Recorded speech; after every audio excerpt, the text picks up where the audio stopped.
ignorance is bliss. Okay. As I always say. Can be. The less you know, the less is probably good. So when you guys had your guests on today, you're like, oh, this is normal. We just call out to all of our guests, and everything is great. Nobody told us anything. Like, I didn't know this. No, that's what I'm saying. I thought it was odd that we got 0 calls during the show. Well, and you know, so there was a phone situation that was going on last night in an unsportsmanlike conduct, and they started to have their guests via StreamYard.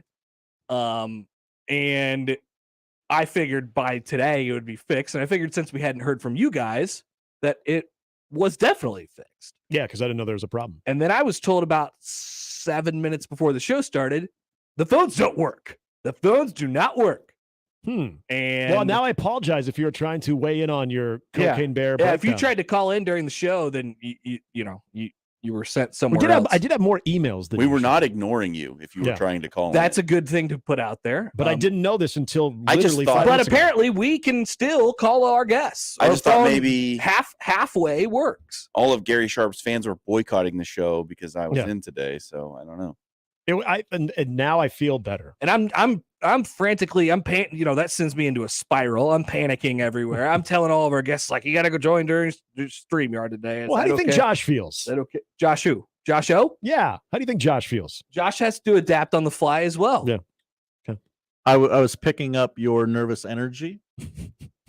You were setting the tone, Connor, not in a good way. No, yeah. You were trying to mellow out. But that's super rare. And as far as radio talent freakouts go, very minimal. Teams take on the personality of their head coach. Well, I know. And today I want to be panicked. You weren't pulling a Chris Berman on Monday Night Football when, as we've all seen that video where he just flips out on the entire production staff. What? I haven't seen it. It's one of the great media freakouts. It was at that time that I realized, you know what? I don't think I like Chris Berman. I've seen people do that before, but not Chris Berman. Oh, yeah. Is it Casey Kasem and the Dead Dog? Oh, that's a good one. It's kind of close, actually. Okay. Yeah, it's kind of close. He's very frustrated with the production staff. And when you actually have someone in the production staff that I don't even know like what their seniority was, is telling Chris like, "Oh, all right, Chris, we get it. Calm down." Yeah. Like that was awesome. Like good for you. Whoever you are, probably don't have a job. What about the guy who said stop the hammering over and over and over? Oh, yeah. I love that guy.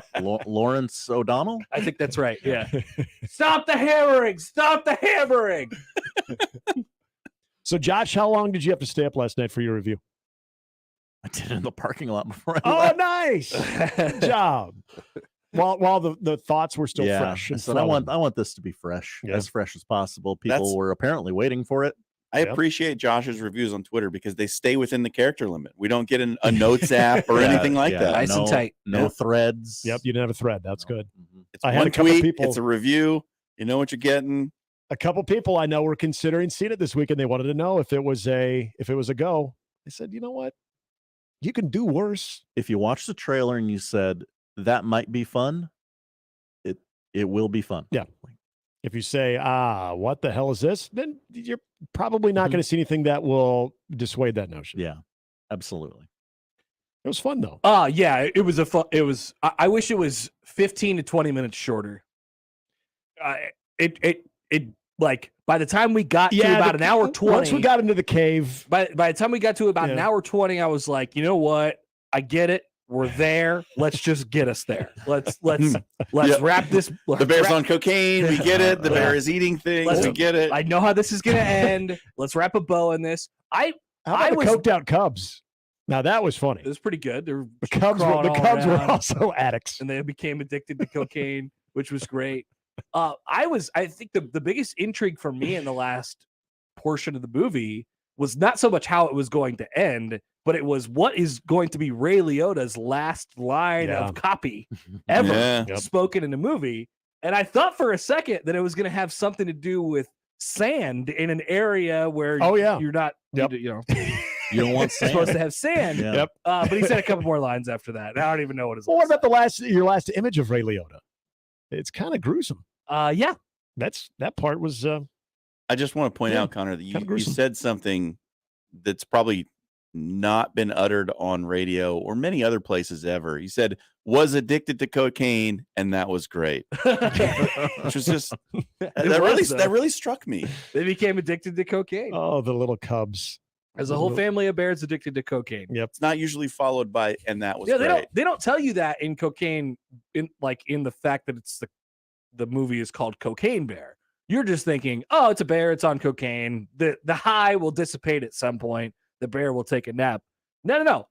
The bear becomes addicted to cocaine. he needs, or she needs more cocaine. She needs more cocaine, and she continues Chasing to the find more horse. cocaine. Yeah. Well, not really the horse. Different one. That's a different thing. But the family is able to get their hands on plenty, or their paws on plenty, and they're able to keep that going for a while. I liked Maybe O'Shea lasted an Jackson. hour by and a the way. half. I thought O'Shea Jackson was very good in that. Yeah, Very good. A lot larger than I remember. Yes, he but, is. A little Definitely. bit bigger than Straight Outta Compton. Yeah. It was- definitely. it That's was good, okay. though. Nothing wrong with that. Nope. But Nope. it is a little jarring. Yeah, my Yeah. review is positive. It was good. It was a good hour and a half of my life. I'm glad it happened. I probably won't remember it in a week. That's why we talk about it today. Oh yeah, it's in and out. It's Yep. quick. gosh. And that's it. Like there wasn't any stellar performances. No. But everybody's fine. I think in about 6 weeks that'll be on Peacock. So For if sure. if you're Yep. missing out, you feel like you got a little FOMO, but you don't want to go to the movies. I don't think you have to wait terribly long. I suggested Cheap Movie Tuesday. It'd be a good Yeah. candidate for Cheap Movie Tuesday. If you're trying to go the full like weekend experience, you might be let down a little bit.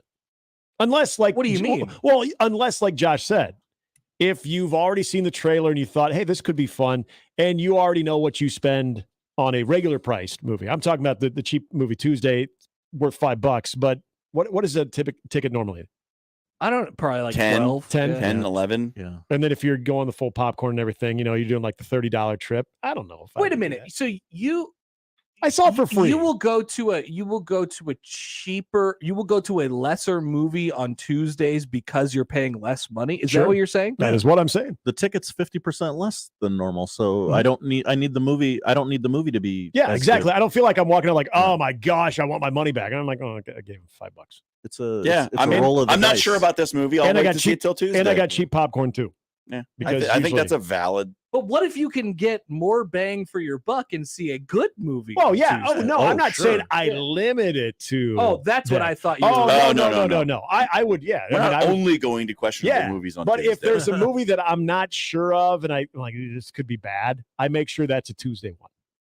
Okay. I did that Yeah. last Tuesday. Okay. I wanted to see this Winnie the Pooh murders everyone movie, Oh yeah. and it was not offered in the $5 Tuesday.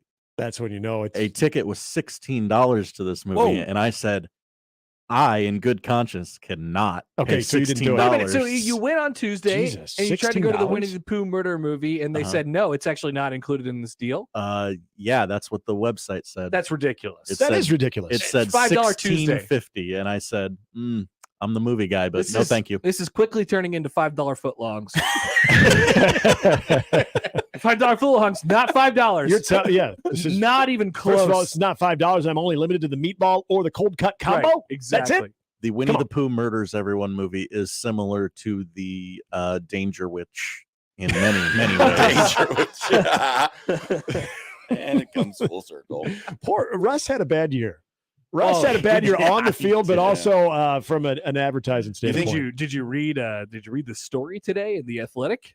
I would encourage people to do I so. have not. You think yet. Russ does push-ups in the aisle at the movie theater if it gets too long? Well, yeah, during the previews, Oh, he's got to yeah. kill time. So Russ During the car commercial, 100%. It's Yep. a great read. It's sort of an inside look at Russ's first year in Mhm. Denver, and how that went. So Russ had an office. Russ had his Yes, own office. I do. I remember hearing about that he has his own office. Oh, and he spent a dear. lot of time in his office. And then by the end of the season, when Hackett got fired, they were like, "Hey, can you just go back down to the locker room, like hang out with them?" Yeah. Let's go to our VP of quarterback decisions, Russell Wilson. One player referred to his office, like in the stuff that was on his walls. He said like it was crazy to see like his brain just spewed out on the wall. And it's all football. Like it's all all football all the time. What? Like they just gave him so much power and Yeah. leverage to do anything he wanted. He had, he was getting the Brady treatment basically. I remember hearing that was a big part of the overall trade package. was him having an office. Because and I remember thinking to myself, why in the world is that necessary? Because it gets into this in the story, and from his standpoint, Pete Carroll and the Seahawks were trying to, were attempting to actually make it impossible for him to win MVP. Like for him to get personal accolades and stuff. It's like, okay, we're already dealing with something here. And then he gets the office, and then he brings his whole team in. He's got his personal trainer and nutritionist. He's got his giant truck with every bolt-on part imaginable. And then you bring in the new coach, Hackett, who in his previous experience had worked with Aaron Rodgers, and he didn't necessarily like how he was basically like, you know what? We're going to have a really connective and collaborative relationship because of the way it went with Rodgers before. Right. So he basically was just like, yeah, let's work together and all that stuff. It was just a perfect storm of horrible. Boy, I bet he regrets that one. Yeah. Well, I wonder how that's going to go with Sean Payton. I think it'll go a lot better. I mean, I think it'll go a lot better. What do you think that office becomes? Because I have a feeling Sean Payton's like, yeah, it's not Russ's anymore. I don't think you need an office. You know what? We got some of our extra Nike gear we're going to throw in here. If you're cool with that, it's not Russ's anymore. That's for sure. I don't know. Maybe you fill it up with some promotional items. Yeah, leads him by the hand down to the locker room. All right, Russ. That'll be the gift. Here's your new office. Yeah, it's the well, gift Payton said on his first day, he was like, yeah, all the assistants and stuff like that, the gurus, like, yeah.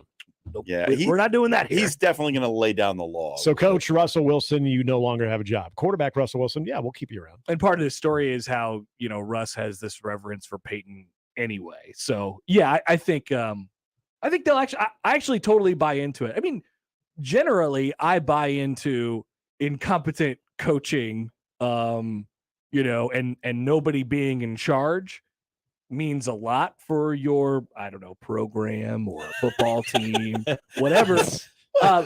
Whatever could you be talking about, so Connor? when you bring in somebody who's actually in charge and has specific ways of doing things, that's going to help everybody, including the quarterback who we thought maybe washed up or is kind of a head case psychopath, like whatever. Yeah, I don't think those things are necessarily untrue. Yeah, but this guy will Russ will get better under the tutelage of Sean. The leash will be a little tighter, perhaps. I would think so. How do you think it went when Russell Wilson called one of his offensive linemen into his office? How do you think it went when he called Nathaniel Hackett into his office? Yeah. They have some quotes in here. Did Russell Wilson have a secretary? Like outside of his office, was there a desk? I'm sure he has a personal assistant. Sure, I'm almost so they could arrange meetings. Mr. Russell's office. Yeah. Thank you for calling. Would you like a danger witch? What was the one that was like the airplane one? It's like, I don't know. There was the whole commercial was insane. It should still exist just because it is cringeworthy and spicy. I like that. Yeah, but cutting it with the this one's called the fork and knife or whatever. Like, hey, this one time no, too dangerous. that was part of the commercial. Oh, dear. Just be like, hey, Jerry, why don't you come up to my office, man? I need to talk to you. Actually, you know what? Can you check with my assistant, and then let's see if we can schedule something. Shortly after team meetings. Yeah. Oh man, yeah. So that was a good read. Who comes across as more fake though, A-Rod or Russell Wilson? Think about A-Rod in his playing. I think Russell has more of a cultivated personality. Like it's all manufactured with him. Aaron Rodgers is just a legitimate. Oh no, I'm not talking about I'm sorry, A-Rod. I'm sorry, Alex Aaron Rodgers. I'm talking about Alex Rodriguez. I think the point still stands. But you're right. Yes, you are right. But I'm talking about Alex Rodriguez. So when I think of like sort of fake and almost pretentious athletes in the last decade, A-Rod. I think A-Rod's actually like that though. Yeah. So no, you're onto something there. The thing that I never will forget about Alex Rodriguez. You remember when the Jeremy Lin story was going crazy, and they were having a press conference, and Alex Rodriguez opens the press conference by going, "Everybody, if Jeremy Lin is still looking for a place to stay, maybe he can crash at my place. Imagine the tabloids then." And he does this awkward little laugh, like, because nobody knows how to take the guy. He was and so nobody weird in the room was doing anything except cringing. They're definitely both trying way too exactly, and that's it. It's like when Russell Wilson does his cheesy Broncos country, let's ride, and to the point that reporters are even laughing and not laughing because it's cool, but because they're like, this is awful. It's like, Russ, this is not going to be a thing, man. And then when he tries to drop like a joke, like at a press conference, no one knows whether to laugh or trying not. to make fetch happen. nothing. Okay? Yeah, Pretty they much don't know it, what to do with it. It's the same thing as Alex Rodriguez. Like, hey, I actually Okay. That think Jeremy Lin joke, I will never forget it because it was so awkward. weirdly, I think so. The comparison between the two is actually a pretty good one. They're both, very, very cringeworthy. and they care a lot about what and people they care think a lot. about him. I actually think A-Rod, that's actually A-Rod. I think he is awkward. I think he's just an awkward guy. I think Russ, this is all just made up. Yeah. He could probably pretty easily be a normal guy if he wanted to, which makes it even weirder Yeah, that he just is the way he is all the time. I thought He has this image of what a cool quarterback is supposed to Yeah. be, and it's completely wrong. there was something. It's like someone He's a- intentionally trained him like- how to be cool the wrong way. Like he went off the deep end. A-Rod was always like this. Yeah, that's exactly. fair. That's Yep. fair. A-Rod was just always kind of a cheese, you know what? He was a cheese Richard. I mean, that's just kind of what he was. And still is. The Russell Wilson thing, and I remember when this first started coming out when he was in Seattle. Like Richard Sherman, Cam Chancellor, like the Legion of Boom, like the amount of trash that they would talk about Russell Oh Wilson. yeah, they hated him. And I always wondered, well, that's kind of a brash group, man. They're the defense, they're team defense, man. So they're all about each other. They're just mad that they won those titles and Russ got all the credit. Exactly. So they're just haters, man. But probably should have known that they were onto something. Yeah. Because if there's one thing that Richard Sherman likes to call out, it's people who are inauthentic, fake. Yep. Like you can't anybody who gives themselves their own nickname. Yes. We're starting off on the wrong foot, right? And they're just so bad. You can't give yourself your own nickname. They're so You bad. can't do that. And just Nobody's gonna call you Danger Russ. Nobody. The amount of cheesiness of hey, Broncos country, let's ride. Like it's just so.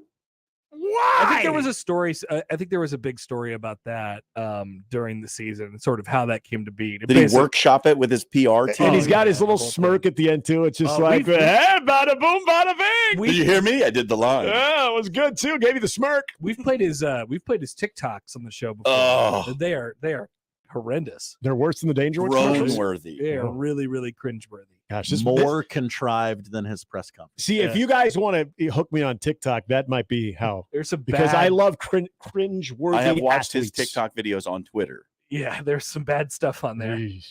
Poor guy. or good, however if you want to laugh at him. Him I don't get Dancing it. Like, in a hallway, like, Yeah. what are you doing, man? was he this way at Wisconsin? No, he wasn't. That seems to be the perception of everybody around him. He was not like this. It's And a then he just- cultivated personality. Was it just the dollar amount? I And was just probably winning a whole bunch, and Just- somebody telling him how cool he was. He does weird and stuff to getting people. married to Sierra. It happens to like a lot of athletes and famous people. When you get to a certain level, you just surround yourself with people Yeah. who agree with you constantly. Right. And everything you say is the greatest idea they've Yeah. ever heard. Yeah. And so all of Russ's bad ideas have been met with, yes, absolutely. Oh yeah, hell Well, yeah. There was a ESPN piece over the summer, a big long read about his quest for personal accolades and to be Peyton Manning and Tom Brady and be in that class of quarterback, and it's just never going to happen. Right. He's nuts. And at the end of the day, when you're given the vibe that you're trying too hard, most people aren't going to like I hope it goes back to old Russ this year, and then he comes up with like a catchphrase for old Russ. So Something like yeah, that. there's a catchphrase about being normal again. Yeah. So it's basically still being the same pretentious Russ, but try to pretend that he's back to being plain old, approachable Russ. Yeah, definitely that's- going to be a catchphrase buried Yep. in there. Oh, I can't wait to see that. That'll be good. Yep, That'll be good. the reincarnation Mhm. of Russell Wilson. Keep it going though, Russ. It gives us something to talk about. What do you guys got going this weekend?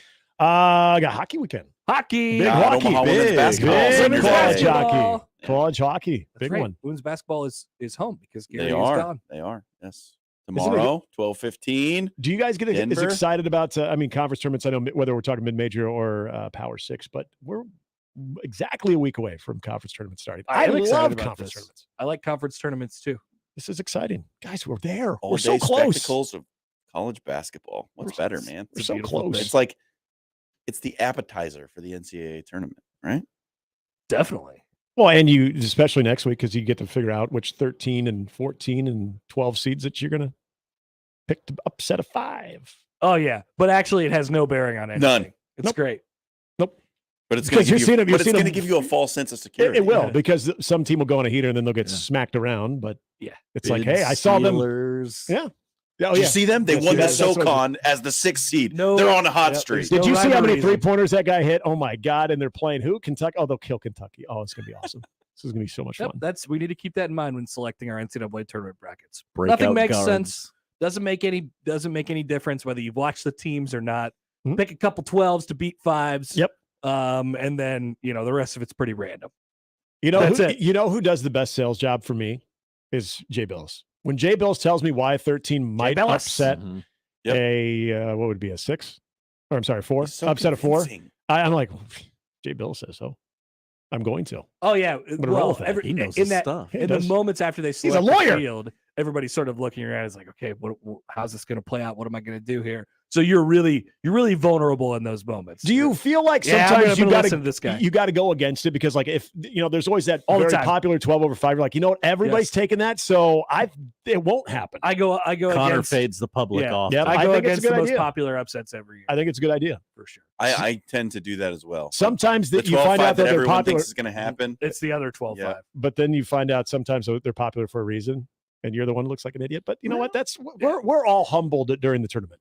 So we're all Right. humbled. But looking like an idiot during the tournament, everybody does, right? So it's no different. If you picked the other 12-5, then you have bragging rights. Well, just like everybody, and I guarantee you guys had at least someone in your orbit that said, I took UMBC to beat Virginia. I actually took that one. And you're like, No, can you I see didn't. your bracket? Yeah, no, you did. I don't have it on me. Well, it was my 16th bracket. Yeah. I don't Do have one it, bracket. Root for one thing. There's always I had my somebody in the best- bar, whatever that whatever the Yep. craziest upset. I knew it. I took that one, guys. Awesome. And I got 1 point for it. Ridiculous. Good. I had my best bracket ever last year. I was like top 500 on ESPN. I think I got last out of all of us last year. Really? Yeah. Pretty sure that happened. I've only won I a did bracket really in the well. last handful of years. I think I've only won it once. But we'll fire it up. But as I've told Nick, We'll get player it rolling. pool. Player pool is my thing. sounds That's fun. the way to go. What's like daily fantasy basically, or what? For the NCAA tournament? Gotcha. That's like I've been in this group for like probably we're coming up on like 13 years that I've been in it now. Mhm. And yeah, it's a snake draft. You draft players from the teams and you get their points. Sweet. That's it's awesome. so much fun. That's a lot of fun. So you have to predict who like goes. Yeah, so you're not only projecting winners and losers, but players on those teams. Do you pick the guy who might get you 20 points in one game, or a guy who's going to get you 6 points a game for 5 games? Is Brandon Miller, would he still be the number 1 pick? I'm That's- sorry. I have to ask, though, because You don't know. he's going to play. But Zach Edey. Zach Edey should be Zach one of your Edey's top. going to be the number 1 pick in the draft. Right. But Miller, in that Miller, draft, Miller yes. would be one of the top picks. Not right? in the other draft. Not in the other draft. Not in No. the Miller would be one In of the the top player picks. pool, yes. Yeah. Miller would be high up there as well. It's weird. It's just weird. Right. Enjoy your weekend, guys. You as All well. right. You as well. All right. That's John and Nick. We will start things off on a Friday next. That's the crossover. The Connor Happer Show is next on 1620 The Zone. Previously on Unsportsmanlike Conduct. Someone could place a bet, come over, watch the game, and say, Nemard, you bonehead, you missed that shot. I had the over. See, and that's the part that annoys me the most. They're presenting these weird arguments that don't exist. People don't go to games and yell at a quarterback because they had the over on the prop bet. That is not based in reality. Unsportsmanlike Conduct with John Bishop and Josh Peterson. Weekdays 2 to 6 on 1620 The Zone. Your Omaha area forecast from the Godfather's Pizza Weather Center and KETV Newswatch 7 on 1620 The Zone. Frigid start to Friday with a chance for a little light snow. Could see a quick dusting in the metro before 9 a.m. Otherwise, expect mostly cloudy to partly sunny skies. Staying cold in the afternoon with highs in the low 20s. I'm meteorologist Sean Everson from KETV Newswatch 7. Hi, friends. Kent Pavelka courtside getting ready for this year's matchup between the Average Roofing Companies and the Rooferees at John Higgins Weather Guard. The Average Roofers are just that, average at best, not very impressive. The Rooferees, above and beyond the opponent, more dependable, service that exceeds the norm, good sportsmanship, fairness, and integrity. You know them, you love them, and they're ready to win for you. Make the right call with John Higgins Weather Guard. It's tip-off time with the Rooferees at John Higgins Weather Guard. Join Genesis Health Clubs today for just $10 and save $20 per month every month with no contract. Hi, I'm Rodney Steven, owner of Genesis Health Clubs, here with the secret to healthy fitness habits. It's true that there are plenty of people who manage to stay consistent with exercise over lunch or after work, but the real secret is scheduling exercise into your daily routine. Pick a time, and that is your time to exercise. What is more important than your health? Nothing. So what time are you working out tomorrow? I'm inviting you to give it a try by joining Genesis Health Clubs for just $10 and save $20 a month, all with no contract. This offer will not extend. These rates end forever on Tuesday. Whether your exercise is at 6 a.m. or 6 p.m., schedule your exercise because it's the most important part of your schedule. And now life's little interruptions won't stand in your way. Make today your day for better health. Come into any Genesis location or go online and get started for just $10 and save $20 per month with no contract. These rates end forever on Tuesday and won't extend. Go to GenesisHealthClubs.com to get started today. The brand new Dollar General Distribution Center in Blair is now hiring. Starting wage is up to $22 per hour with benefits including medical, dental, vision, 401k, and a $2,000 sign-on bonus. Apply today by texting DG Warehouse to 25000 or online at dollargeneral.com/careers. Again, apply today by texting DG Warehouse to 25000 or online at dollargeneral.com/careers. Dollar General can't wait to have you become a team member at their brand new distribution center. I know that a lot of times, Mom, it might not seem like I'm listening to you, but I am. I hear you. And what you say really does matter to me. I mean, let's be honest. No kid likes rules, but I get why we have them.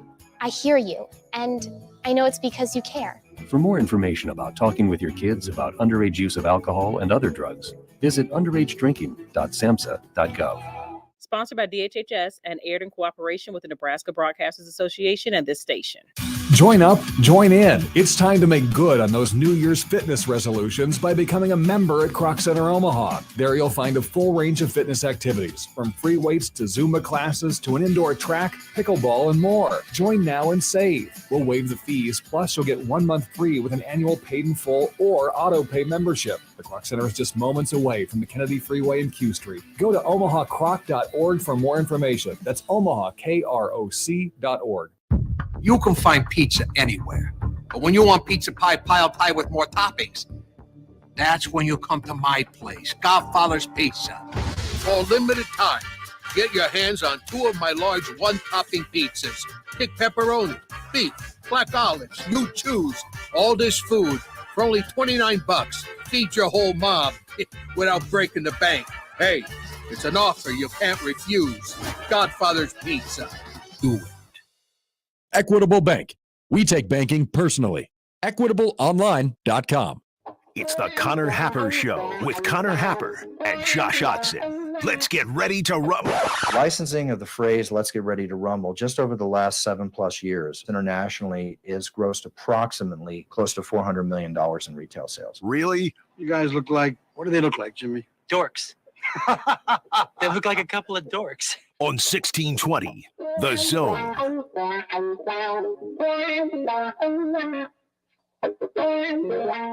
All right, welcome in. Happy Friday.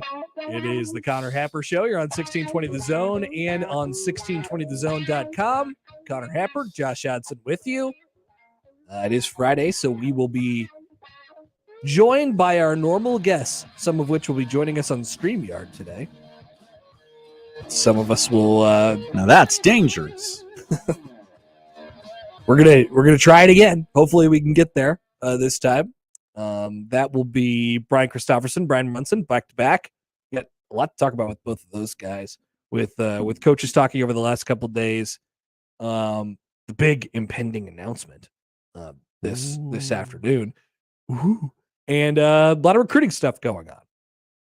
People shutting down recruiting rumors, and there's still the Carter Nelson thing, a whole bunch of stuff going on. So Munson will join here in just a little bit, and Sipple, of course, in the noon hour today instead of in the 1 o'clock hour because of the aforementioned announcement. The lineup is powered by the Rooferees at John Higgins Weather Guard. Always feel free to get in touch with the show at 402-951-1620. Calling that number probably won't work. Would be my guess. gonna probably have to be a text today. Texts are good. Oh, we love a text. Texts are good. Texts work. Also, comments on the YouTube stream or on the Twitch stream always work at 1620thezone.com. You can email Connor at 1620thezone.com on the Equitable Bank inbox as well. Welcome to the show. Happy Friday. Josh's much anticipated review of Cocaine Bear is live. It is, yes. It's At out producer _ Josh on Twitter. It got a pretty favorable review from movie reviewer Josh. I feel bad. I feel like we should have made you do like a live review last night after the movie ended. Oh, I could have got up in front of everybody, grabbed the microphone, maybe just hosted a little panel. People from the crowd ask some questions, and at the end of it, Josh gives his rating. I could have done some hey, I'm in the lobby and on my phone, do like a little 5-minute video, I guess. Didn't think about that. Nah. It's okay. We all got out of there. Yeah, everybody left immediately. I went to the bathroom and I beelined to the door. Yeah, I was like, oh, okay. Guess nobody's having a beer with me. Okay. Oh, you stayed around? But I was willing. Oh, you would have. I would have. Yeah, you would have. Nobody else did. I wasn't gonna have a beer by myself. So beer at home. We appreciate all that had won tickets over the last couple of days here and showed up last night. I think that was a lot of fun. I enjoyed my time, my hour and a half watching Cocaine Bear. I also enjoyed the pizza beforehand. The pizza was excellent. Now, I had heard going in that it was very good. Yes. So expectations were high, and they were exceeded. Texter says, Cocaine Bear, what a great comedy horror movie. I don't even know what is the genre of that movie, or as I would the late Alex Trebek would say, genre. I would say, what is the genre? I would say dark comedy. When you say horror comedy, it kind of turns people off. There was some horrorness to it. It was violent. Yeah, it was certainly violent, and it was, thrilling in a couple different areas as well. Fun time was had by all. We have asked our bosses if we can do it again with some other movies that are coming out. So like actual good ones or just stupid ones? I suggested that, hey, we could probably get a bunch of people who listen to a sports radio station to come out to Creed with, because it's a boxing movie. That's true. We should have done it for 80 for Brady. We really should have. Did you see that, by the way? No, still haven't yet. Oh, interesting. Still waiting on a movie theater to play that after 8 p.m. Gotcha. That makes sense. Same texter followed up and he said, it's my top 10, 9 out of 10 movie. And 1620 needs to do that more often. Wow. Okay. All right. There's your feedback. There's the market research, everybody. And here we go. Love that. It's always nice when you can grab beer and go into the movie theater as well.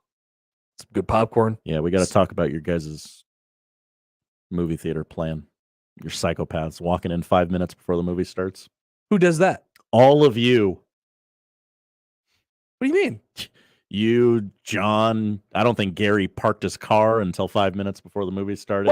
How can you all live that way? What's the problem, Josh? What did I miss? Oh, I missed nothing. I missed nothing. The trailer started. Satisfaction of knowing everything was taken care of before the movie started. The lights came down. I had been seated for many minutes already. Oh, and I saw the Ant-Man trailer twice. Yeah, they played it twice. That was weird. A movie that's already out, and it says like February 17th. That was last week. And we saw the movie trailer twice. Not much going on right now in the movie theaters, except for Cocaine Bear, of course. Josh, really? Yeah. So what is the rationale behind this? Just the satisfaction of being seated? Being seated. Everything ready to go. You know me, Josh. Like I love to be early to stuff. Yeah, I often really am. appreciate that about you. And it follows along with the same line as you're trying to explain right there. I like to be early, and I like to just get situated, have some options in front of me. But to a movie, I don't know, because it's not starting until 7:15, which it didn't. That doesn't matter. There's buffer room already built in there for you. Like I actually appreciate that about a movie. It tells you where the buffer room is and where it's going to end. If you're in there by 7, great. You get to watch all the previews. If you're in there anytime between 7 and 7:15, you're going to make it as well, even though it's a 7 o'clock showing. I understand that. You make some very great points. However, my anxiety will not allow me to get there any later than 15 minutes till. What if the popcorn line's long? Oh, no, you got to account for that. That's why I saw 0 people at the popcorn stand and walked right over there. You went for it. Now, I also did not make all of you go, okay, guys, it's time. Let's go. No, you didn't. You didn't. I wasn't about to do that. You saw that everybody was having a good time, enjoying the company of, it's not often that we're all together. Uh-huh. But I did say, oh my gosh, it's 20 minutes to showtime, and these jokers haven't even asked for their bills yet. I have to leave. Okay. That waitress is going to be busy. She is not going to bend to your beck and call. Are you sure? I don't know. We kind of had our own little area over there. Just wasn't ready to take that chance myself. JD tweets in. He says on the JTech Instructions on Twitter feed, by the way, which trailer did you see last night that you said I'm there? There weren't any for me. John Wick Chapter 4. Yeah, that was I think. So what were the trailers? John Wick Chapter 4. Chapter 4, Ant-Man twice. Evil Dead 2, which Connor all the way out on. Doesn't do anything for me. Yeah, and then Ant-Man again. And then an Expedia commercial. Yeah. Wow, you did a good job. Did you log these? No. You're just remembering. Steel trap, my friend. Steel trap. All right, we'll have some time during the show to do a a little bit of an extended. We could do our own version of a panel about Cocaine Bear here on the show today. Bryan Munson will join here in just a couple of minutes. BC Sipple join during the show today. It's a big weekend. Basketball ways, Creighton at Villanova. Everybody sharing their memories of Creighton Villanova circa 2014. Remember? Do you remember, Josh? I remember a lot of Creighton Villanova games. Do you remember this is the one for me. The one in 2014? I don't. You'll describe it, and I'll probably go, "Oh yeah, that one." Oh no, you will definitely go, "Oh, that one." They made their first 9 3-pointers. Okay, yeah, I do remember that. 7 of which came from Ethan Raggi. Great game. To build a 27-8 lead, and I thought they were actually going to kill Gus Johnson and Bill Raftery. I thought they were going to die. Gus wasn't even talking anymore. He was just making noises. Oh, Raggi! And the best part about it is hardly any of it was done by Doug McDermott, but Ed will share that because Creighton going back to the scene of the crime, the Wells Fargo Center, where they are 2-1 against Villanova over their time in being in the Big East. And they're back at the big arena tomorrow at noon East Coast time, 11 o'clock here. I believe our pregame starts at 9 tomorrow. Yes. Is this the case? That is correct. Hello, breakfast with Ravi. Many a person has wondered what it would take to have breakfast with Ravi. Well, now you can do so on Blue Jay Shoot Around. So we'll talk about Creighton and a specific couple of things, both in and outside of the Big East quote unquote race, but also a couple things with the team. Minnesota at Nebraska tomorrow as well. What is the danger factor going into that one with a bad Minnesota team? Bad Minnesota team. And we await a very special announcement this afternoon about what we speculated quite a bit yesterday. And I'll say that I think that we either circled it or actually nailed it at one point. I don't know exactly what we're going to be dealing with here is. Okay. You don't know. I do believe that it has to do with volleyball. Okay. I do believe they will be playing a volleyball match at Memorial Stadium this fall. Now, what are some other things that are going to surround that event? How many more volleyball matches will there be? Will there be a show or a concert before, after? Like, what else will go into this? Okay. I don't know. But I do believe that you'll be seeing volleyball at Memorial Stadium this fall. I had some logistical questions about that sort of thing. Well, maybe as I they'll was be going to answered by bed Jim last night. Pillen today. Yeah. What if it's windy? Was the first one. It's a problem. Volleyballs are notoriously light. Yeah. I'm sure they've thought of all these things, though. Maybe, maybe not. But maybe some questions will be answered today by Jim Pillen and others. That is my belief at this point. Don't hold me to that, but that's where I think we're sort of headed. Not a breaking news guy. Not definitively not a breaking news guy. A couple big picture college football items. We never got to Bill Connolly's transfer study, which I thought was kind of interesting. And then we never got to the Rick Pitino story from yesterday either, and the steps that he is taking to make himself available for bigger jobs coming up soon. It'll be fun for somebody this offseason. Also, Chris Beard's going to be back on the market likely too, right? Yeah. Somebody's going to go out and hire Chris Beard for almost sure. definitely.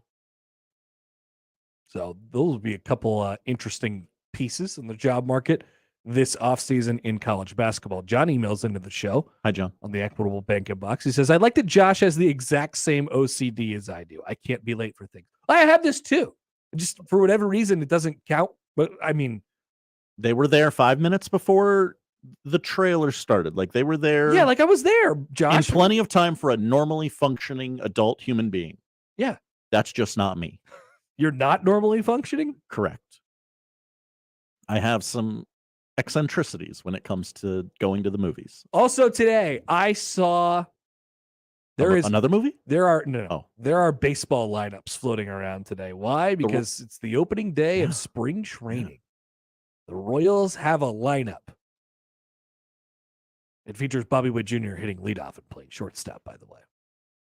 Let's go. Definitely exciting. All right. So plenty to come on a Friday edition of the Connor Happer Show on 1620 The Zone. Now live on Twitch, YouTube, and 1620thezone.com.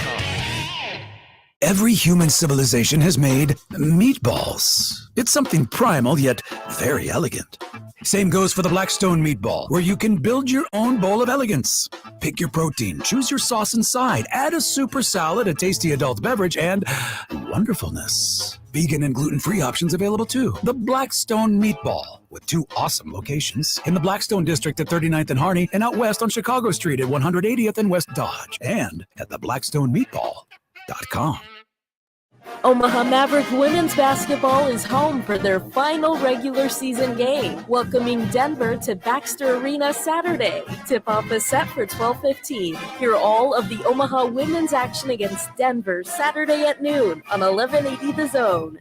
Finding great people to hire is like trying to find a needle in a haystack. It's pretty difficult, right? Well, ZipRecruiter has mastered finding a needle in a haystack, so they take it to the next level. They make hiring so simple that it's like finding a needle in a needle stack. And that's why you should try ZipRecruiter for free at ZipRecruiter.com/radio. Here's what it's like to use ZipRecruiter. They have so many qualified candidates that it's easier to find the right ones for your roles. In fact, 4 out of 5 employers who post on ZipRecruiter get a quality candidate within the first day. That's a lot of needles.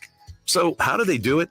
ZipRecruiter's powerful technology sends you candidates who are a great match for your job, and you can even invite your top choices to apply. So if you want less hay and more needles, head to ZipRecruiter. And right now, you can try ZipRecruiter for free. That's right, free at ZipRecruiter.com/radio. That's ZipRecruiter.com/RADIO. ZipRecruiter.com/radio. ZipRecruiter, the smartest way to hire. Big news for Nebraska Lottery Powerball fans. Powerball Double Play is here. Double Play is a $1 add-on to Powerball that gives you an additional chance to win up to $10 million. Double Play is drawn after the main Powerball drawing every Monday, Wednesday, and Saturday. So visit your nearest Nebraska Lottery retailer today and ask the clerk to add Double Play to your Powerball ticket, or fill out a play slip and select Double Play. Top prize odds 1 in 292 million. Hey, everybody, it's Michael Savimbi, Rotella's Italian Bakery Bread. You know they've been doing it for over 100 years, taking care of your everyday baking needs, all types of bread. They celebrated that 100 years because they wanted to tell you about their tradition. It's a family business. That's what it is. Head over to 108th and Harrison, visit them or your nearest grocery store. Again, 100 years serving the community with high-quality bread products. hot dog buns, hamburger buns, brat buns, whatever it is, check it out now. Rotella's Italian Bread, over 100 years of tradition. The Creighton women's basketball team had their deepest run ever in March, making it all the way to the Elite Eight. Find out how far they will go this season. Don't miss any of the action all year long on 1180 The Zone or on News Talk 1290. Coil.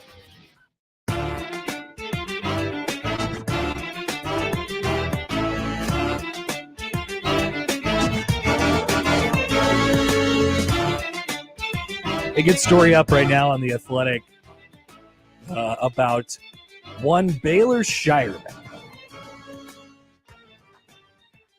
Baylor Shire by CJ Moore. Baylor Shireman has given Creighton basketball more than just 3-point shooting. And it goes through, his sort of upbringing and where he gained this sort of confidence that he has from. And one of the examples of the confidence is right off the bat here in the story. Hey, where are you comfortable pulling the trigger? Oh, right when I cross half court, just about. That's from Baylor. The Creighton senior guard points to the Blue Jays logo and then the edge of the center circle, 6 feet across half court line, about anywhere from there.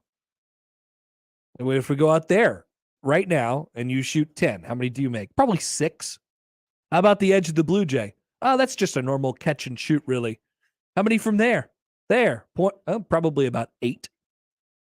And is goes on to talk about his confidence and really how his confidence comes from preparation. I'm telling you, and I know we talked about this with Joel this week. How Baylor has sort of become he's a lightning rod.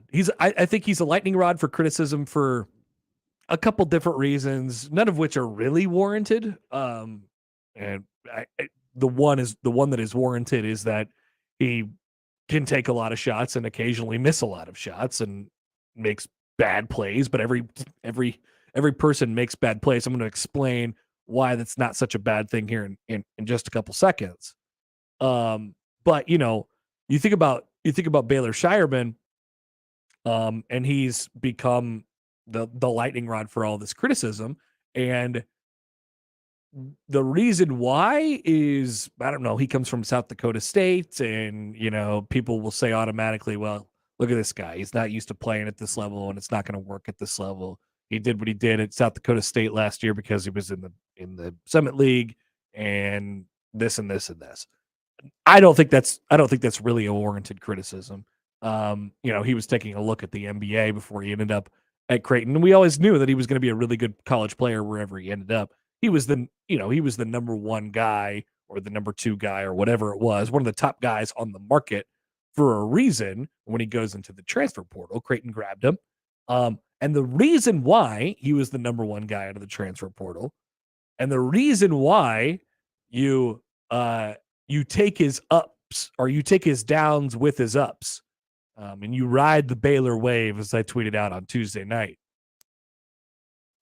is because his highs are so high. There's going to be a game that happens soon where Creighton's got everything going for it. Kalkbrenner is his normal steady self. Nembhard is controlling the pace. Alexander's making big shots. And then Shireman and Kaluma are doing exactly what they, which is just shot making, doing the best things that they do. Shot making or creating shots for people. There's going to be a game where that all comes together. And on nights like that, Creighton can't be beat by probably anybody. Really, truly. And, that's what it takes in order to make it through the NCAA tournament where you want to go. And I would say this with Baylor, he had his 3 of 13 game, and it took him 16 shots to get 16 points and all this stuff on Tuesday night, and people got after him because he had 2 bad games before that. What I'm telling you is, and by the way, Creighton went 2-1 in those games, and the one was a loss where they could have tied it at the end, but they got a bad call go against them. So think about it that way. It went 2-1 in those games, and Shireman was not fantastic in either of them except for the third one where they ended up winning. He was pretty good in that one, but still not his best. But if he's making if he's making mistakes, if he's missing shots, he's going to keep shooting. And Creighton's, I guess, system that they've put him into, where you have all these guys that are going to be really consistent around him, sort of allows him to have this performance that goes up and down and doesn't necessarily affect the bottom line all that much. So you ride the moments when he is down in a season, whether it's a 3-game stretch or a 4-game stretch or a 5-game stretch, just to get those nights where maybe you're playing one of the best teams in the country and he's got that feeling where when he crosses the half court line, he's going to knock a 3 down. It's going to happen. It has happened a couple times already this year. It's going to continue to happen. You just have to ride the wave with Baylor. I want to have a conversation a little bit later in the show about around that same idea, right? Highs and lows, and what can you survive what can you survive with if you're getting the lower side from one of these players? I want to talk about that exact conversation with Arthur Kaluma a little bit later on in the show. And you saw in the second half of that game on Tuesday night, he was, he was basically benched. And it was Francisco Farabello for important crunch time moments, and we didn't see Kaluma for the last 10 minutes of that game, even though he started it with the insane, alley-oop to start things off. And you're like, oh, it's going to be a long night. It didn't end up that way for Kaluma or Creighton, obviously. It ended up being a long night, just in a bad way. So I want to talk about that with Kaluma a little bit later, and I think the conversation's a little bit different as it pertains to him. So that was a good story that you can read on The Athletic. We'll come back. Bryan Munson of HuskerOnline.com is going to join the show. We'll talk some recruiting, a lot of things to get to. Make the trip up to Ainsworth, Carter Nelson. Of course, we'll have a Dylan Raiola update and everything else in between. Next with Munson on 1620 The Zone. Live from the Host Coffee Studio, this is 1620 The Zone. Hey everyone, Josh Peterson here for my friends at Kugler Vision, the only place in Nebraska.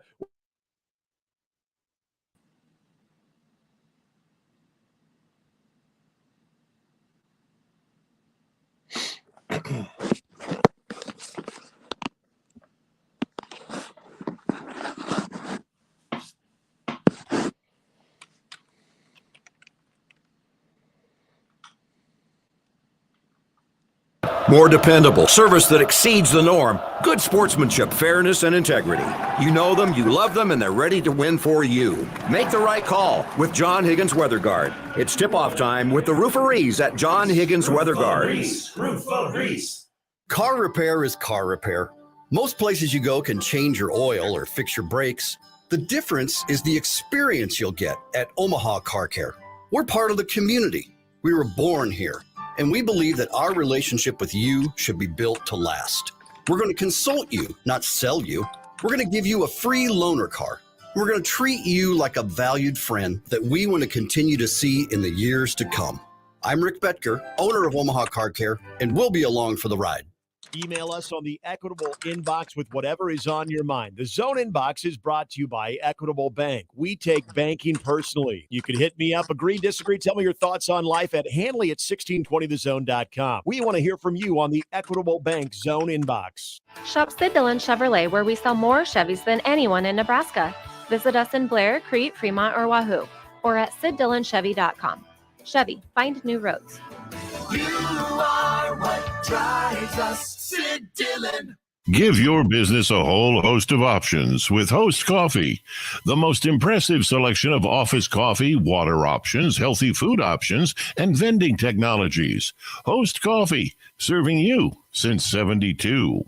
Be a part of the Host Coffee team today. If you'd like to work for a trusted and loyal family-owned company that understands the needs of working families, Host Coffee has your opportunity.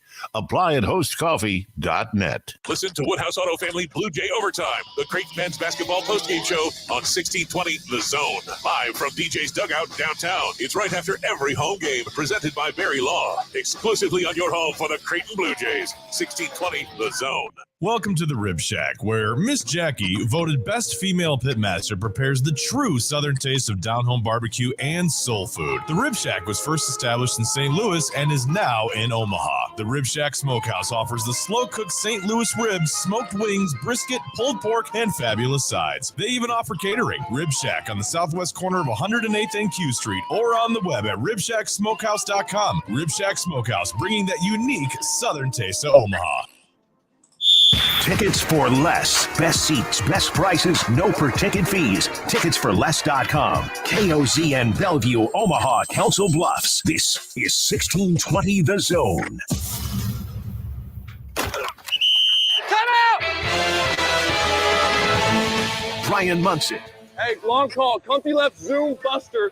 63 Bang Z Maui. Alert. Paradise Z Burger Y Wrap on one. Husker Online on the Connor Happer Show on 1620 The Zone.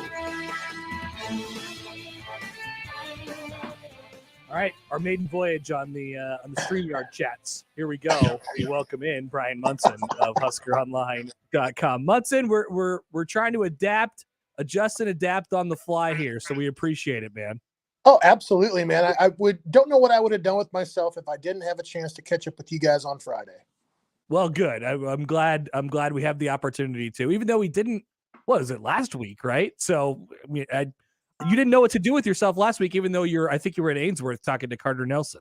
I was on my way up. I was seeing a bunch of barren lands between Kearney and Ainsworth, and that's not a shot. I'm from there. I understand how. And I'm in telecom too, so I know how cell service works, and I know that what the limitations are, obviously, and the population drives that. But there was certainly a span going south out of Ainsworth, man, that I would have been in a period of time where I wouldn't be able to talk for 30 minutes. So there was certainly some things that were shut down. We were trying to coordinate between me and Sean and Sip, like, hey, when are you going to get there? Hey, where are we going to meet at? Hey, are you getting these text messages? And it was like, no, I'm not getting anything out here. So we'll have to wait until we all get on a better cell tower and get aligned. But yeah, it was that was such a fantastic trip, and I think you wanted to probably go here, so I'll go there myself. For sure. I felt like as we pulled up and got met at the door by his dad, and this is something I didn't include in Tunnel Talk, but it's something that I included talking to people up there in Nebraska about the trip the last couple of weeks. When I turned around the corner and caught Carter Nelson, the glimpse of him for the first time, that's how a D1 guy looks. It's really interesting to me that some schools are still talking about, or he wants to talk about, being a wide receiver. And because when I hear people talk about wide receivers, there's even some guys and coaches that go as far as to want to measure diameters of the recruit's ankles, because it's quick twitch, it's athleticism. They're even looking for pigeon-toed dudes, because that equals quickness, and while the other guys that are turned out a little bit are slower. Carter Nelson has tree trunks for legs, and they go all the way down into his ankles. And when he sprained his ankle, his regular ankle is as big as my ankle. And, and it's like, dude, his sprained ankle was enormous. And it's just, he is so defined, so built, that power, you can see where he gets it from. And he was really still coming off of that ankle injury that he had suffered against Norfolk Catholic some weeks before. So that is going to be a really interesting process to watch. There's not a lot of hand tipping. There's not a lot of discussion about specific schools. We cracked the egg a little bit on the East Coast and West Coast tours, but I think Nebraska fans, they need to know that and I said it in 3 and Out. That's a generational talent in my opinion, between what he does on the football field with what he does in track. He's potentially a lower level basketball recruit as well. So you could be a 3-sport guy, but that guy is a serious recruit. Well, I wanted to talk about that part of it first, because we'll get to the recruitment, and I think that obviously is really interesting. But when you saw him and you only saw him play basketball, and then he played 8-man football. So there's just a lot of mystery about Carter Nelson. And then you pair that along with getting offers in the span of a week from Alabama and Georgia and Miami and everything else. Like it does it check out, or like, would you compare it to any other sort of recruitment that you've seen with the mystery of it combined with, with the ceiling of what he could be as a player? Gosh, that is such a great question, man. And I put it in 3 and Out too, man, that people want to ask the question about how important Dylan Raiola could be to the 2023 or 2024 class for Nebraska.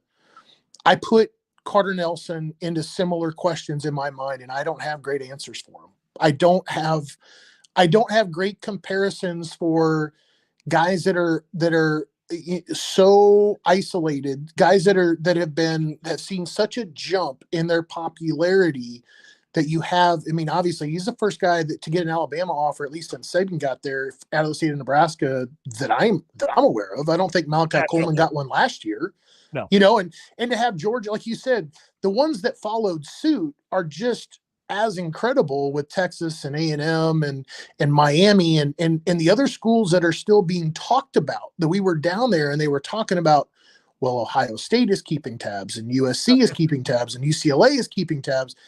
It is just extraordinary, where he's at with that high 20s offer count. It could get into the lower 30s, but there's some teams now that are just going to have to bow out. I mean, Illinois followed suit last week after Alabama. Like, yeah, Champagne's great, but you're talking now, like you're playing with some dudes that have been now in the national championship game. I don't even know, like 9 out of 12 years. It's and an in-state guy for Nebraska. So it's going to get really, really tough, but I can't really compare it, but I put the parallels of Dylan Raiola, and how important it is with that Carter Nelson. Like, have I ever seen anything like that before? These guys are both kind of at the nexus of the universe for 2024 with this recruiting class. So do you think this is something that I was talking about the other day? Like, what kind of recruitment, and you touched on it a little bit, what kind of recruitment ultimately are we dealing with here? Like, it seems like it's still early, and you've wrote about it and talked about it a little bit, just as far as the options seem to be kind of wide open for him. Are we still too early to sort of project, like, is this going to be a full-blown national battle, or is this going to be more of a regional? Like, how much reverence does he have for Nebraska? There seems to be some reverence for Notre Dame.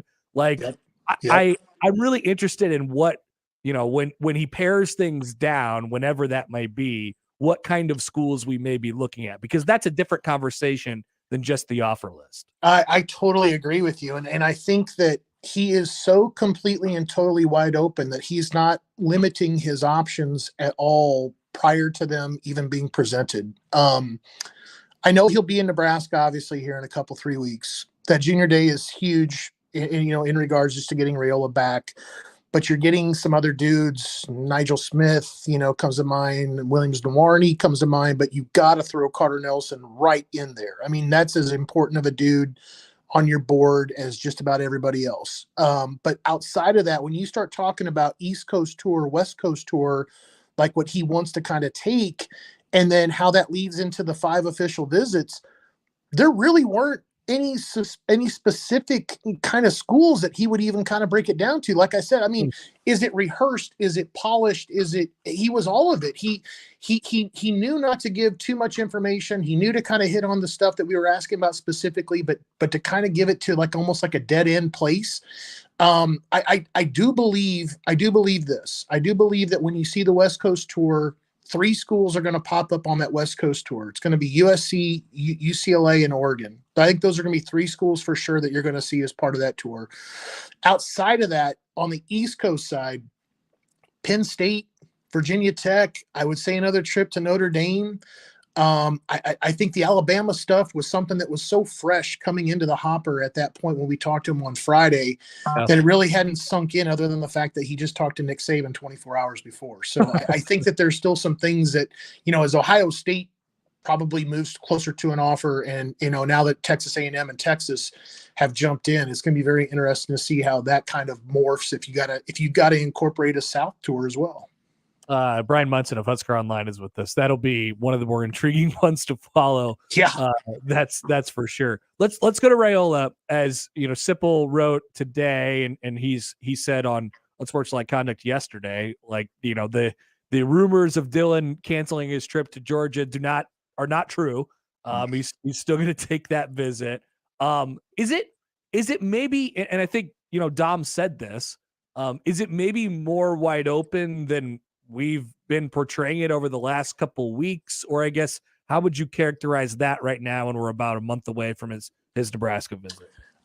I think it is. And I think obviously there's some wishful thinking that maybe that Georgia visit got canceled. And we all know how important Dylan potentially is to not just the class, but to the program at Nebraska and what it would mean to land a guy like that. But I think, to your point, I think things are a little bit more wide open. I think that, you know, obviously we've been talking about Georgia, we've been talking about USC, we've been talking about Nebraska. There's some other schools that obviously are in there that have been mentioned that Dylan has put out on edits and stuff like that before in the past. But there's a sleeper out there too that, you know, is just kind of rearing its ugly head here a little bit. Penn State's still there a little bit. It's one of those things. I think that I think that he wants to look at this a little bit more blinders off after having gone through the first commitment and decommitment, because he knows now that he's going to be heading into this period of time where he's going to need to get to the right decision and need to make himself part of that class. He's going to have to get involved. He's going to have to get involved with that school's recruiting efforts and make sure that the guys all feel like, you know, he wants them to join them with where they go. That's going to be a really coordinated event, basically, to kind of get all those things to kind of get lined up. So I'm not feeling yet an April commitment. I know some guys are talking about that. I'm still thinking this is June, July, but I think things, as soon as it happens and it's moving and shaking, it's going to hit the ground running.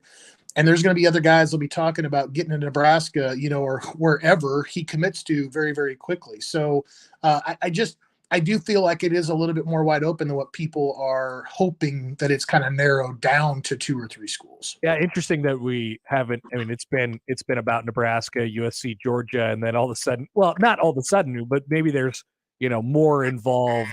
You would think that there would be for a 5-star quarterback, number 1 player in the country. That nobody's going to exactly just turn it in quite yet in this recruitment. Not particularly a surprise there. Munson, before we let you go here, Roger Gradney was Nebraska's commit in the 2024 class this week. Surprise, surprise. From the state of Texas. What do you know about him? And I mean, you know, comes in as a pretty highly rated recruit right off the bat to start off to kick off the 2024 class. Yeah, I mean, great get in terms of the rankings. I think that there's obviously some questions and intrigue around, you know, how things move so quickly. If, like, first of all, I missed the offer. I was in Lincoln working with Sean doing the in-state tour. Things took off very, very quickly. Gradney picked up the offer on Sunday. He was in the boat by Monday. And if I don't follow up with him that night, I probably go to bed, don't even think about it, wake up Tuesday morning to the news that there's a commitment, and I'm way behind the 8 ball. So it's one of those things, right, where he's from a very talent rich part of the world in Texas. Number one, he's got great athleticism. He's got a good frame. He's 6'1", 190-ish. He's coming off of a hip surgery. He had a labrum problem that's been plaguing him now the last 3 years. They think they got it fixed. He's committed to Nebraska sight unseen, which I think is probably the most interesting part of all this stuff, because I remember specifically Ian Flint being told, your offer is not committable until you come here and you meet Coach Rule. So something has flipped here, basically, with where we were at with Roger Gradney and other players that are being recruited part of the 2024 group.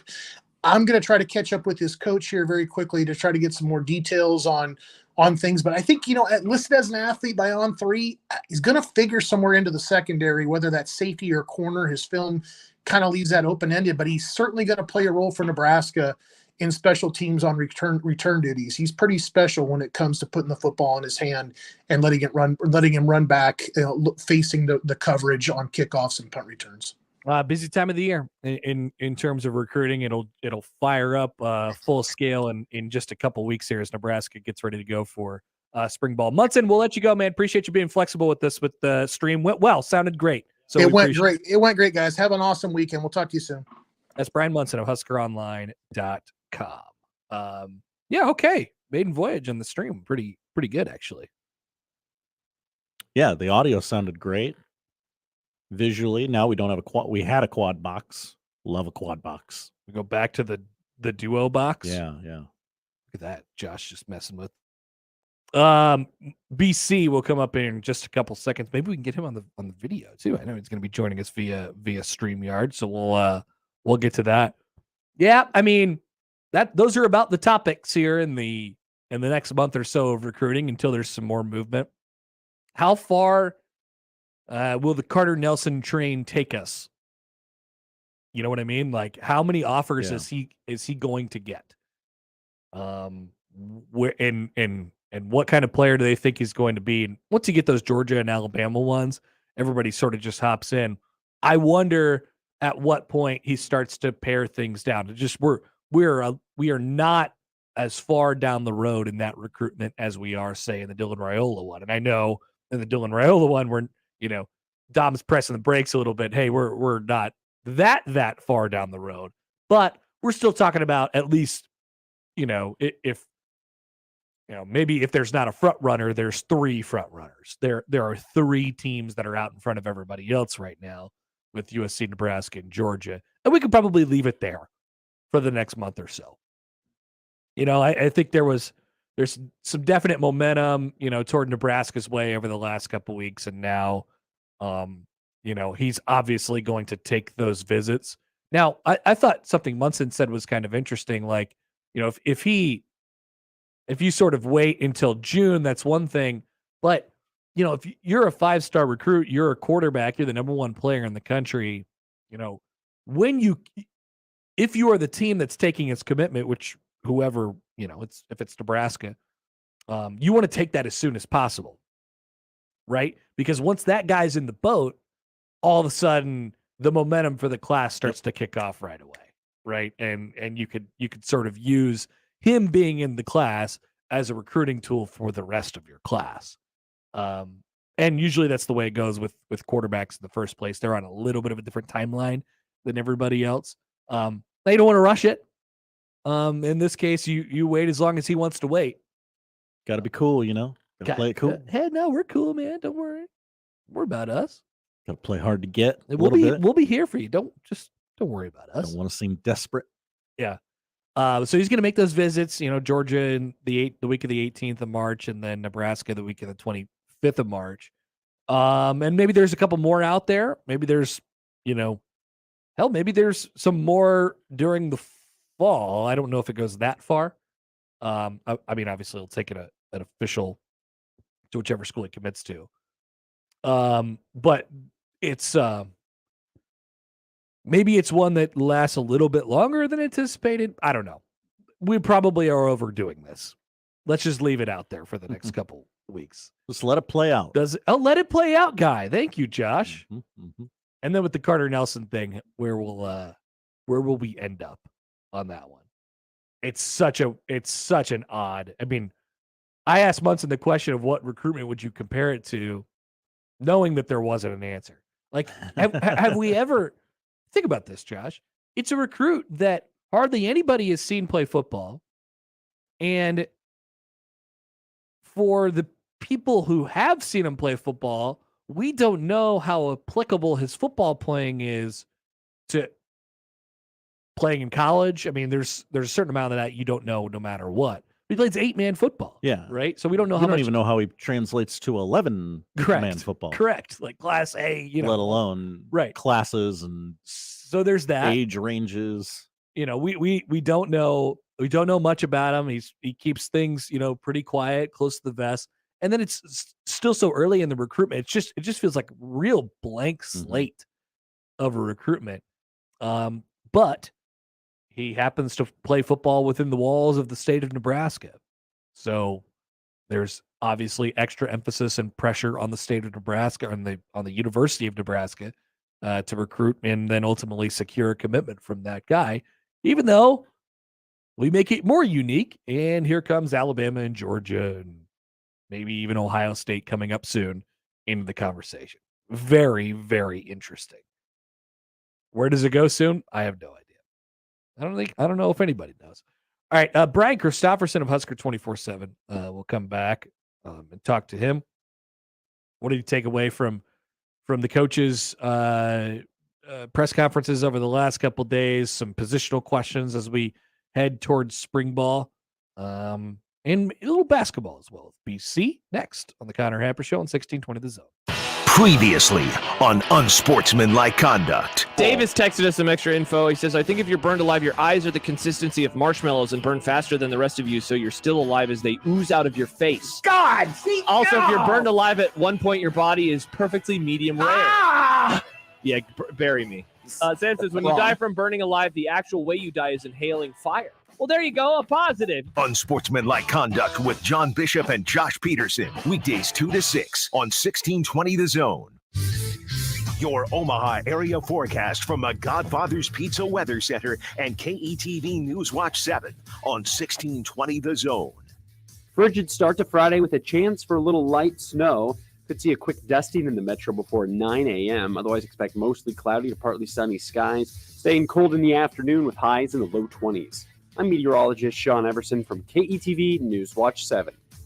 More with Connor and Josh after this. We're going to have an extensive professional relationship, my man. On 1620 The Zone. Creighton Sports Update. Creighton women's basketball is back at DJ Sokol Arena on Monday as they host the Butler Bulldogs on senior night. Tip-off is set for 6 p.m.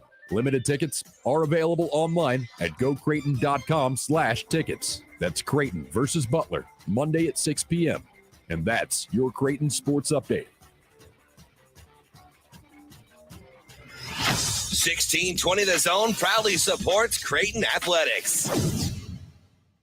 Millions of Americans are facing mental health challenges, and many within your organization could be too. Give your team the tools to learn the signs and start the conversation with mental health first aid training. Call 211 or visit UnitedWayMidlands.org to sign up for free today. The regular season is almost over, not before the Mavericks hit the road to the Mile High City to take on the Pioneers of Denver. Hi, everybody. I'm Gary Sharp. Join me on Saturday for the regular season finale between Omaha and Denver. We'll come your way to the pregame show at 3:30 on 1180 The Zone. Tip-off is 4 o'clock. When you're an innovative business, every blinking cursor, every blank page is an opportunity. What will you do with it?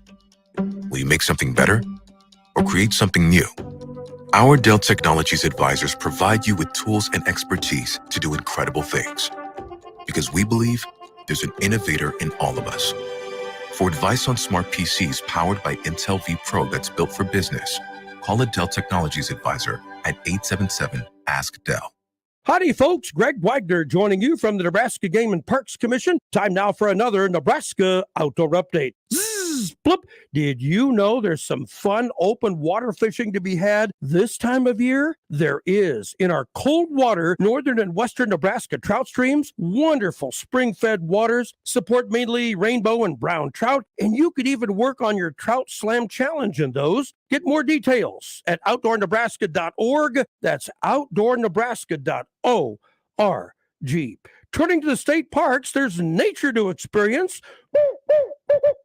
The playgrounds, campgrounds, and trails are all open, and be sure to check out the naturalist programs at state parks as well. For spring wild turkey hunting this year here in Nebraska, hunters take note, there are some major changes because of lower bird numbers. See us at the Game and Parks Commission for more information. That'll wrap it up for now.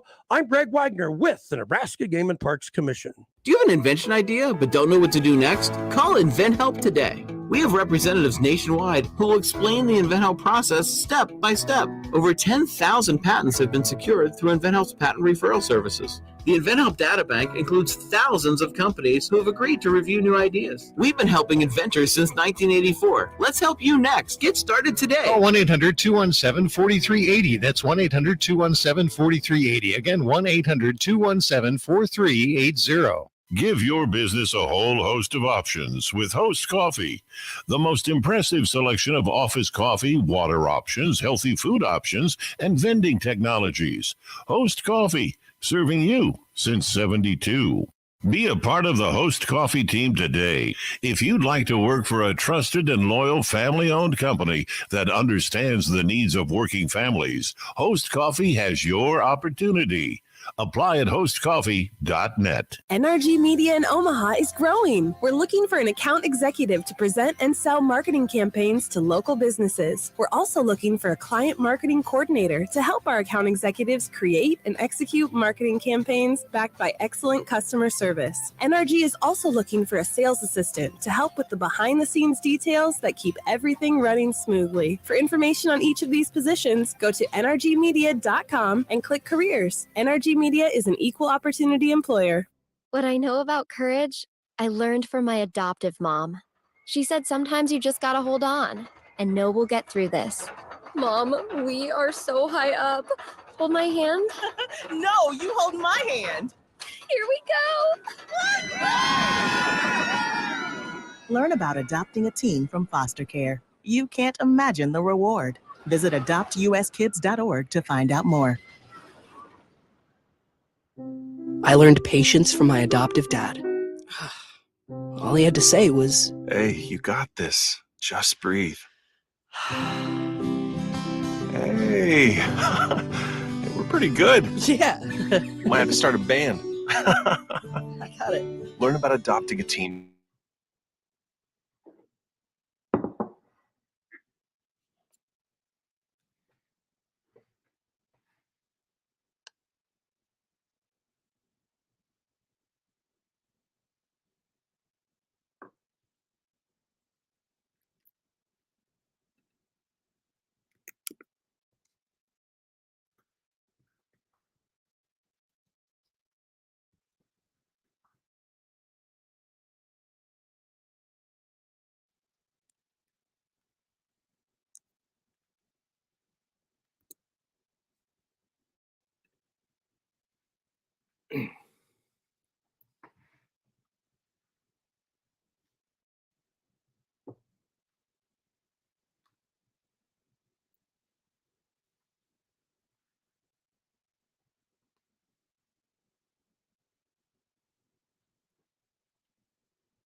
See on the stream. Good morning, BC. How are you? Good morning. Good morning. I had a bit of panic. I couldn't hear you for a second, but okay. I didn't flip a setting until like 3 seconds ago. That one's on me, guys. We're good now. You can't hear anything twice or anything. Like it's just straight up good. Sounds all right to me. Yeah, let's do it. Looks like we have an idea of what the announcement may be this afternoon. Husker Volleyball just tweeted a little video that says "Through these gates, 8:30:23." Sounds like we're going to be playing volleyball inside Memorial Stadium, BC. Pretty cool. I would think they would be able to set some attendance records with that. It seems a possibility. I imagine that would be part of the reasoning why you're doing it. Maybe a little bit of an untouchable attendance record. Yeah, I imagine you'll do okay with that. So let's go back to some of the press conferences this week. I was interested in Corey Campbell, of course, with the strength and conditioning coach, and he sort of made it seem like, and Rule has done this occasionally as well. It's Matt Rule, Corey Campbell, Evan Cooper. Those are sort of the three, main, it's Matt Rule and his two right hand men right there. And it's Cooper from the obviously strength and conditioning side. It's Cooper from the player development sort of side. And it's Campbell from the strength and conditioning side. Like, is that what you have sort of taken away as we've gotten to know this staff a little bit more?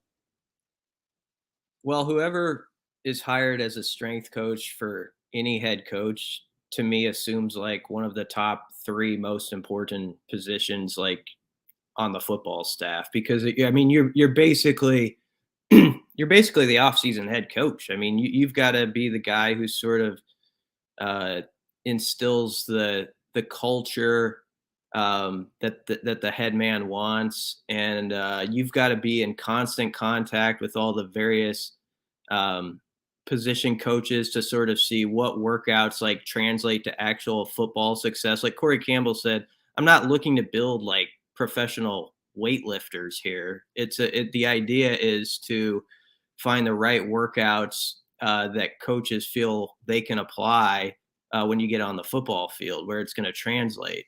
And so that's quite a balancing act, and it takes somebody that you really trust. And I mean, it shows the trust too that, I mean, Corey Campbell came with Matt Rule on day one. He was at the introductory press conference. Yep. And he, throughout December, had a lot of input, as he told us, in like how that weight room is going to be structured, just like how the pieces are put together and all that. So, I mean, yeah, he's a monster, a monster of a person over there, as far as just like his role and like what it means to Husker football in the Rule era. After hearing from all these guys, I was talking about this with Bruns yesterday. Like after hearing from all these guys, it just feels like there's definitely the hierarchy is there, right? You have Matt Rule, you sort of have everybody else, and they understand what he's going for and the trajectory and all that they need. You know, it's like that's expected of him. I in some ways, because there's a lot of people on the staff who have played for Rule, or Rule gave them, you know, their first jobs, first opportunities, and in some cases, this is that. Like I sense there's like this really strong, we want to do it for Coach Rule on the staff going right now, and we often talk about like the staff connectivity and how much that matters, and we definitely talked about it in the Scott Frost era. I feel like this is even a step sort of either beyond that or it's a different sort of angle on that I'm sensing from this group. There's a definite loyalty that's stronger, I think, than usual there, because you laid it out pretty well. I mean, for a lot of these guys, Matt Rule opened the door for him. I mean, he honestly did. I mean, he's done that with Dvoracek, the linebackers coach who was up there. He got injured a couple of years into his career at Temple, and he goes to Matt Rule and says, you know, I love this game, but I don't know what to do with it. And Rule's like, how about you start coaching like in college, you know? And he has this trust in young guys. And then I'm he's evaluating, I'm sure, like, does this guy have the right stuff where you want to elevate him as it goes? But he's not afraid to give young guys an opportunity that he sees something in. I think in Corey Campbell's case, for those who listen to the press conference, he shared a strength coach that Matt Rule had. Actually, when Rule was at Penn State as a player, John Thomas was a strength coach there. And he was also Campbell's strength coach at Georgia. And, 5-6 years ago, maybe even before that, John Thomas sort of put in a good word, like to Matt Rule, like, hey, this Corey Campbell guy, he's someone who could be on your radar. And I think that connection of just like when that guy said, I believe in this person, I think both those guys sort of, that was a starting point that helped them. And then it's obviously blossomed because, Matt Rule could have hired there's so many guys that could have been the head strength coach. And he obviously thinks Corey Campbell is somebody who's on the cutting edge in a profession where you have to be if you're going to have any success. Early lines, you wrote a little bit about them, but so on top of getting the Colorado line, and we didn't talk about this, Josh, but we got the Minnesota line late yesterday as well. How do we feel? Is Nebraska going to be 2-0 to start the season since we have all this information about the team and we know them very well right now? What was the Minnesota line? The Minnesota line is Nebraska +8. Ooh. I thought that was a little hefty, actually. Dogs. Yeah. Dogs on the road. I mean, I guess you got to give Minnesota the benefit of the doubt. 8 seems a little high to me. I agree. One score. Minnesota's replacing some key parts over there. So I love this schedule. Who knows how the games are going to go, but I just absolutely, I don't know. It's just different. Like starting on the road, those first 2 games, a Thursday night game.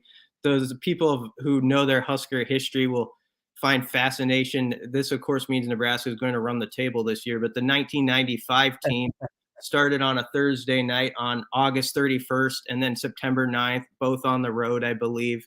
And so obviously it sets up for an undefeated season. So you have to take Nebraska with whatever the odds are, knowing that. But I mean, it's just like, not only are you have 2 road games off the bat, but they're both games where you can travel to well as a fan base. You know, I mean, Nebraska fans, I think the last couple trips to Minnesota have been a little shy to go there. It's been kind of either cold or the team's sort of been scuffling. You're like, I don't know if I want to waste my time there. I've been to Mall of America 3 times already. I don't need all that in my life. But, you know, for the start of an era, it's going to be different. And I'd be sort of surprised if Nebraska doesn't take over. I shouldn't say take over, but it's like a half and half stadium in Minnesota. I actually could see that fully. Yeah, I imagine it'll be there will be a lot of red in that stadium, that's for sure. And then you look ahead to Colorado, and you know, all that goes into that.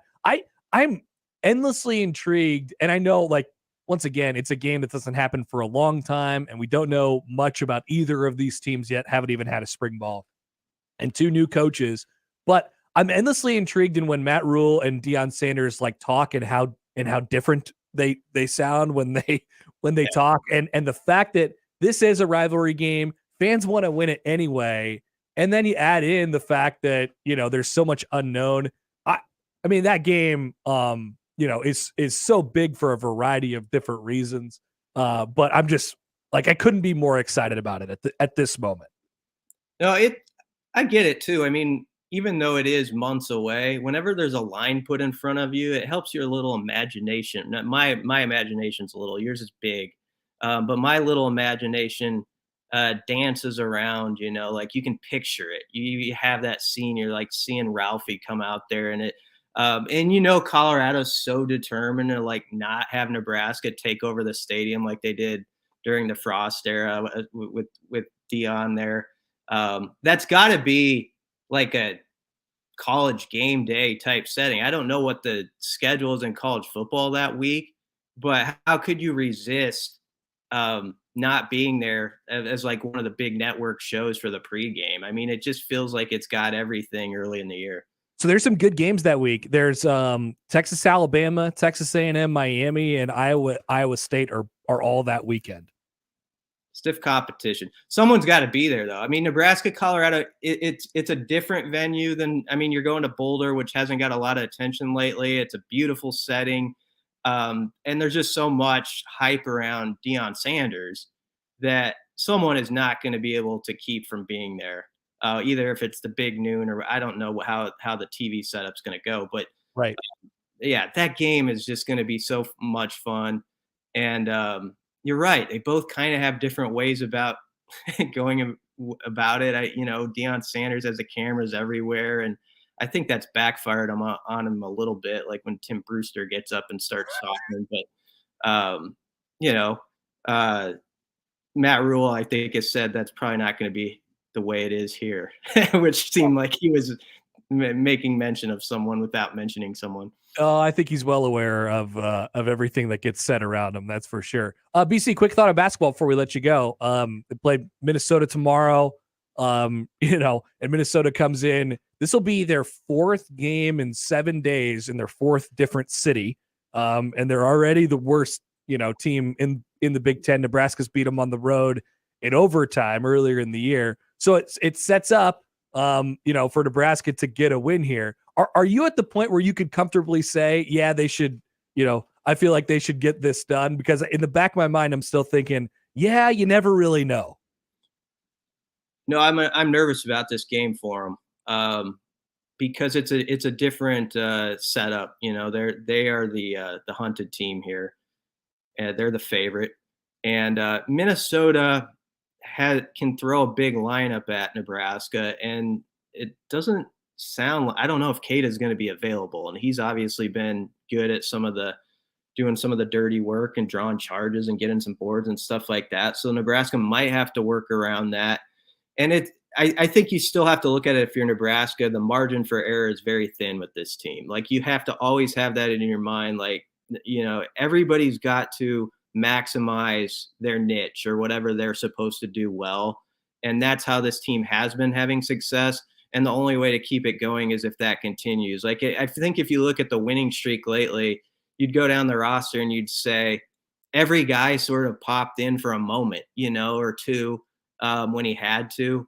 And that just, there's really no other way, I think, for this team but to do it that way with the roster sort of diminished because of the injuries. So I think Nebraska will win, but it's not something where I'd bet my life savings on it, because it's just, I think this team knows that they can't let up at all. Otherwise, they just don't have enough in their room to say that's an automatic on a given day, especially in this league. I totally agree. And if they do get it done, which I agree with you, BC, they should, it'll set up for a very big, fun, emotional Tuesday night when they bring in Michigan State. We'll take one at a time. BC, appreciate the time, man. Have a good weekend. Thanks for being flexible with us. We'll talk to you later. Yeah, we might have to do it this way from now on. I like it. I kind of like it too. Right. Have a good weekend, man. Guys. That's Bryan Christopherson of Husker 24/7.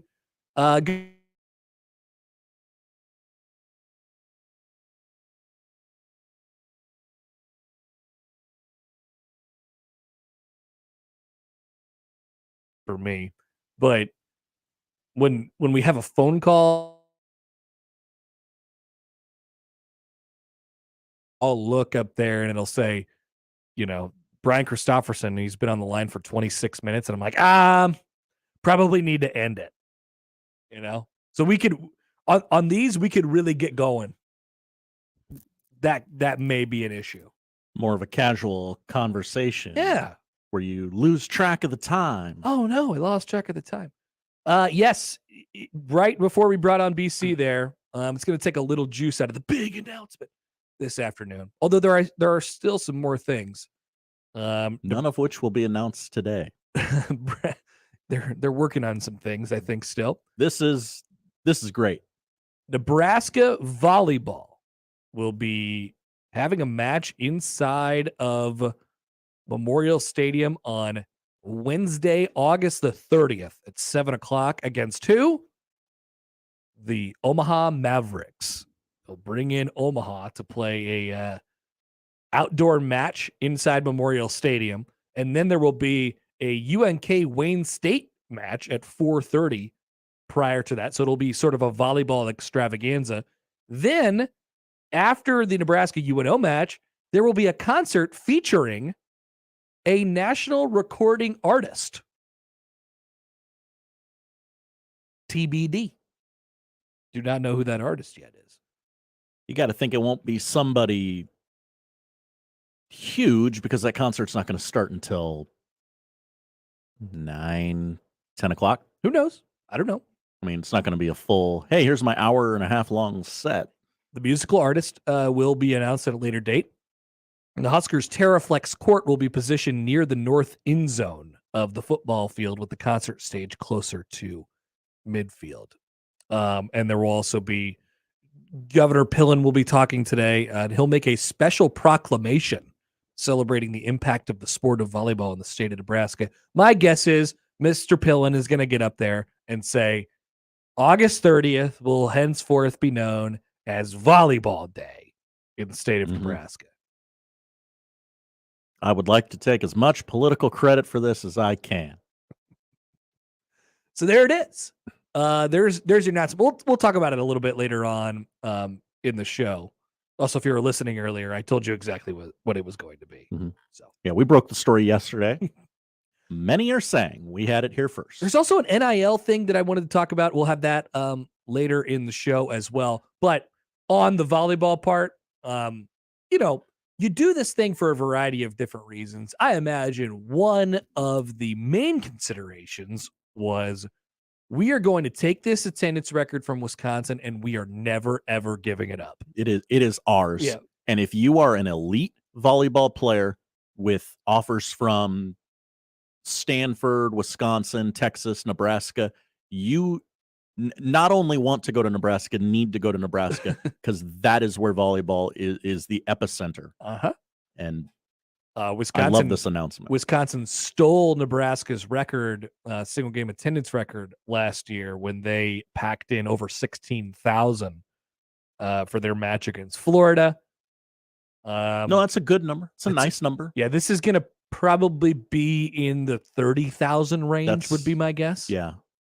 Anything less than 30, we'd be disappointed. Maybe if right? you get a nice day and a really, really good concert, you could push it even higher than that. Uh-huh. But yeah, this won't be touched. Sorry.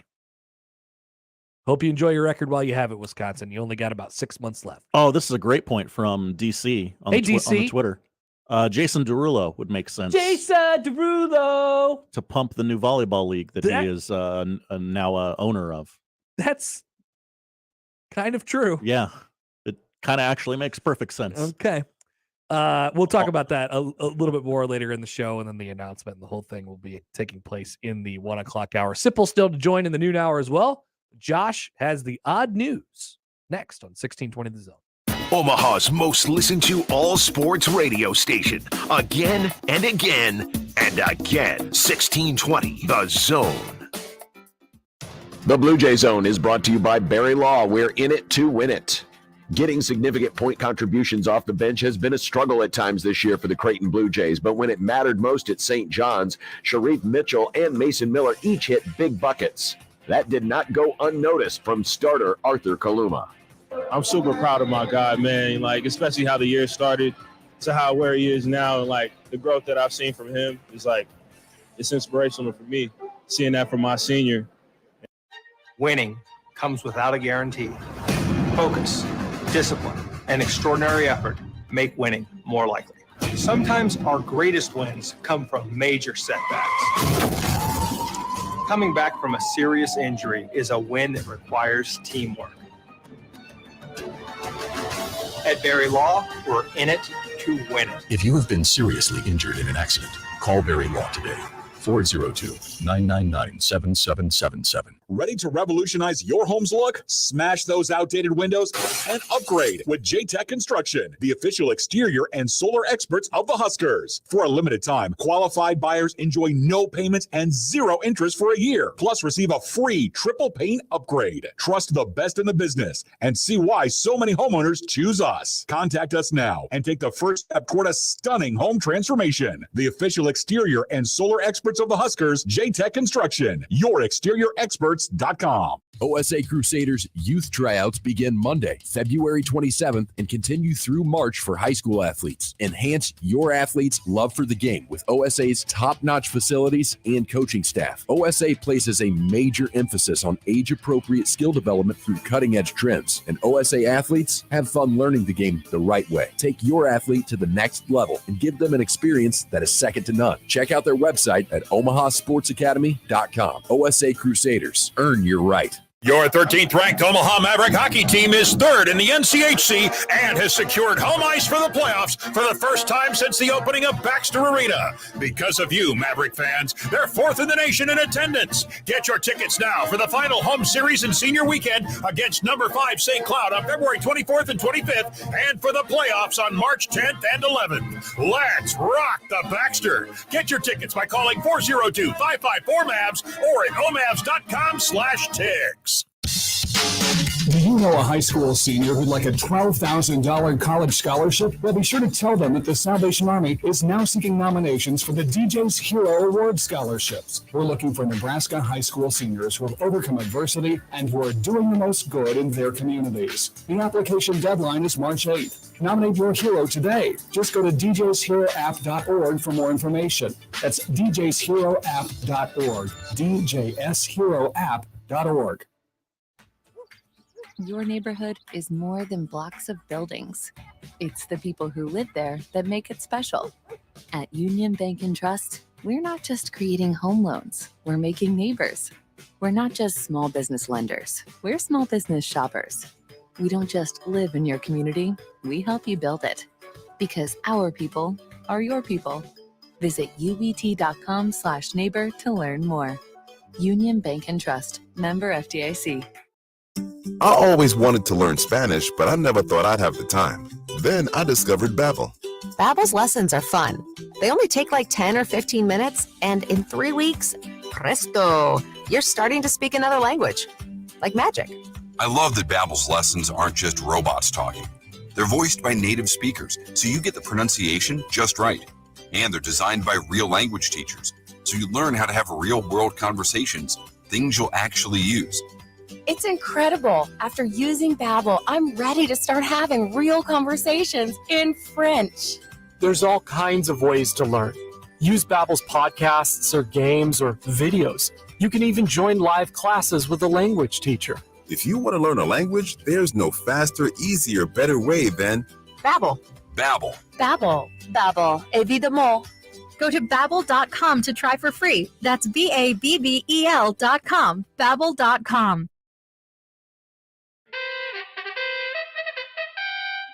And now we've reached the point in the show where Josh Hodson reads the peculiar, the bizarre, the comical, the odd news with Odd Son. Odd news, Odd Son. See what we did there? The odd news with Odd Son.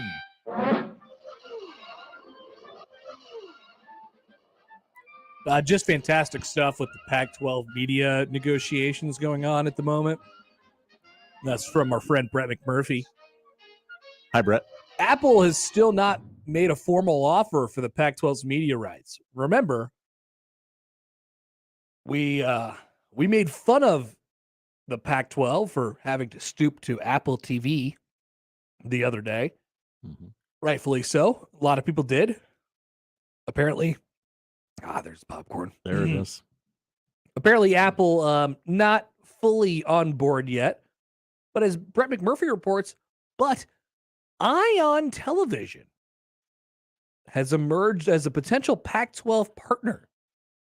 Sources told the Action Network, Ion TV is owned by Scripps, which has 61 local TV stations nationwide. It has launched Scripps Sports this year. Oh. Ion. Where have I heard of Ion? Ion is the television station that your dad uses to watch old reruns of Hawaii Five-0, NCIS, and Law and Order SVU. Uh-huh.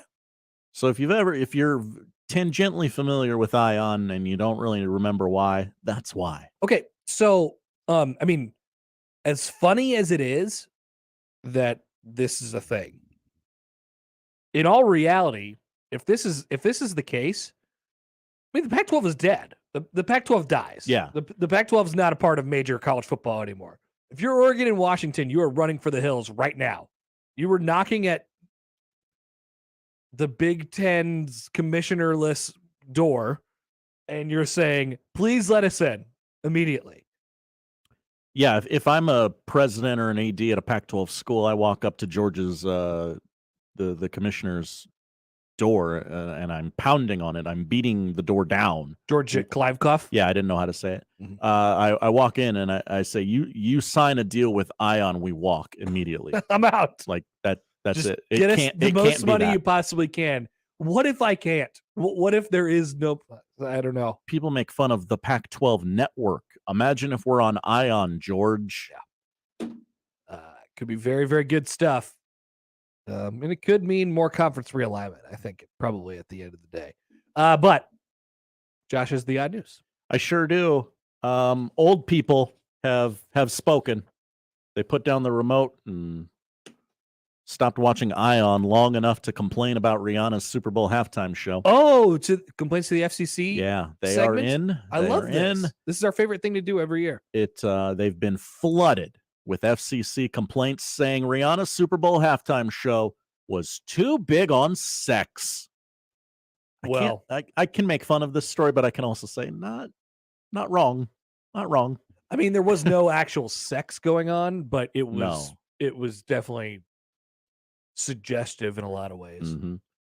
The overall takeaway from folks who felt compelled to complain about Rihanna to the feds was that the performance and choreography was too sexualized. Some viewers even compared it to pornography. Oh, yeah. It was just like porn. Exact same thing. TMZ obtained the 103 complaints made to the FCC. One viewer in California compared it to Kim Petras and Sam Smith's performance at the Grammys, writing, I don't care what someone worships, but children shouldn't be exposed to this. And as an adult, I don't wish to see it. Okay, but the did you know what that person's talking about? The Sam Smith devil thing? I know that those two did a performance at the Grammys. Yeah. Beyond that, I think I fast forwarded during it. A lot going on there. I could see where the people would get this is like devil stuff. I'll just say that. On Rihanna's, it was just red the whole time. In Utah, one viewer complained, this year the halftime show was so indecent, I had to turn off the TV. I'll take things that didn't happen for 400, Alex. Rihanna was pregnant, so she didn't dance much, and most of the ire was directed at the background dancers, who some said made gestures that were patently offensive and completely inappropriate for children. A lot of butts. When Riri did manage some dance moves, they drew complaints too, with one viewer in Florida complaining that, oh, I need my beeper here.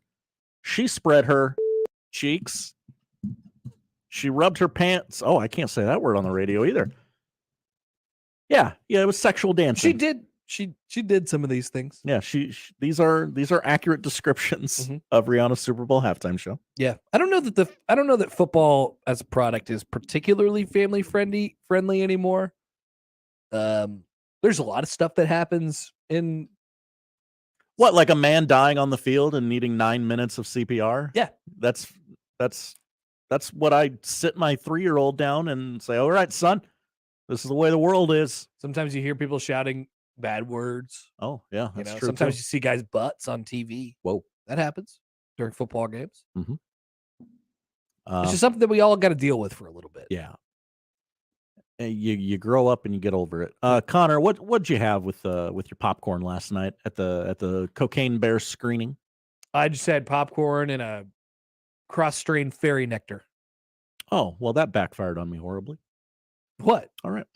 Thought you were going to say like a Coke or a Pepsi. No. Okay. Why?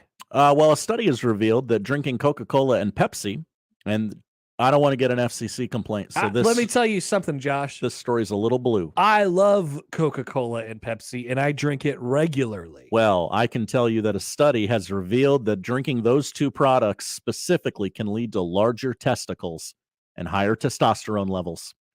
I've noticed this. What do you mean by that? I just, just noticed lately. I'm at the gym. Oh, that guy doesn't drink Pepsi. A Chinese university is attempting to determine the impact of carbonated beverages on fertility. The study looked at 3 groups of mice. One drank only water, one drank only Coca-Cola, one drank only Pepsi for 15 days. Nice. Tests revealed that drinking the brown sodas there can give you larger testicles and increase your testosterone levels. The study concludes drinking Coca-Cola and Pepsi-Cola could promote development of those parts of your body. Big old balls. And enhance testosterone secretion.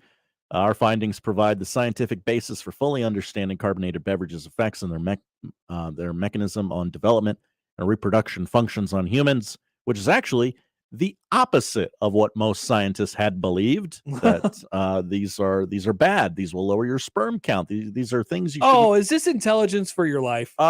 Is this John Tesh? You know what? It kind of became that in the end. Yeah. It's not what I intended. And I feel like I've heard this on John Tesh before. It turns out this is actually the opposite of every survey you've ever heard of. If you drink 6 glasses of wine a day, it can have benefits. Coming up after 7 songs from Fleetwood Mac, I'll tell you which is a better product for your sperm, Coke or cocaine. No, we're team John Tesh though. Don't get it twisted. Okay. I am anyway, or I don't know about you. The show has I mean, yeah, he did do Roundball Rock. Yeah. Which you see NBC's making a bid for the NBA. I know Roundball Rock is on Fox, but it never feels right. Yeah, I think they're gonna protect that like it's the Declaration of Independence. It's not going anywhere. And finally, as we head into the weekend, we had a great night at the movies last night. The Oscars have announced their battle plan for this year's ceremony. People forget last year Will Smith slapped Chris Rock. on stage at the Oscars. I was on a plane and I got off and I was the most confused person of all time. What's happening? Well, they have revealed that they have formed a crisis team, and they say they'll be prepared for anything we may not anticipate, which those statements kind of battle each other. Hard to be prepared for something that you can't anticipate, but that is their job. Like a guy almost dying on the field. Yeah. CEO Bill Kramer confirmed in an interview with Time magazine that the organization has implemented a new crisis team for the upcoming ceremony. We have a whole crisis team, something we've never had before. Many plans in place. We've run many scenarios. So it's our hope that we will be prepared for anything that we may not anticipate right now, but that we're planning for just in case it does happen. Hey, you know what? I thought of an idea. So you said night at the movies. We had our night at the movies last night. So why don't we here's the idea that we need to get cooking for next year because things are a little bit slow. Here's the pitch. So we go as a group, 1620 The Zone, once a year. We see a movie together, just like we did last night. But at the end, or maybe even beforehand, we have a whole red carpet. We have an award ceremony. We give out really dumb awards to ourselves beforehand. Here's the dumbest thing that anybody said on 1620 The Zone this year. Would love that. I'm doing that for this show. It's 1620 The Zone's night at the Oscars. And then we watch a really crappy movie. We have hottest take right now. We have most awkward moment. Yeah. We have best spreadsheet. Oh, ooh. So I'm excited. Could be some more inclusions in that list later. Best interview, best story or anecdote. These are just some of the categories we're cooking with right now. Very good. Very good. All right. Thank you. Do we need a crisis team? Probably. We've never ran an award show before. Yeah. We need to work on something. Who knows what could go wrong at this? Ravi slapped John Bishop right in the mouth. Ravi also tweets in, he says, if this applies to diet soda, that would explain a lot of things. Well,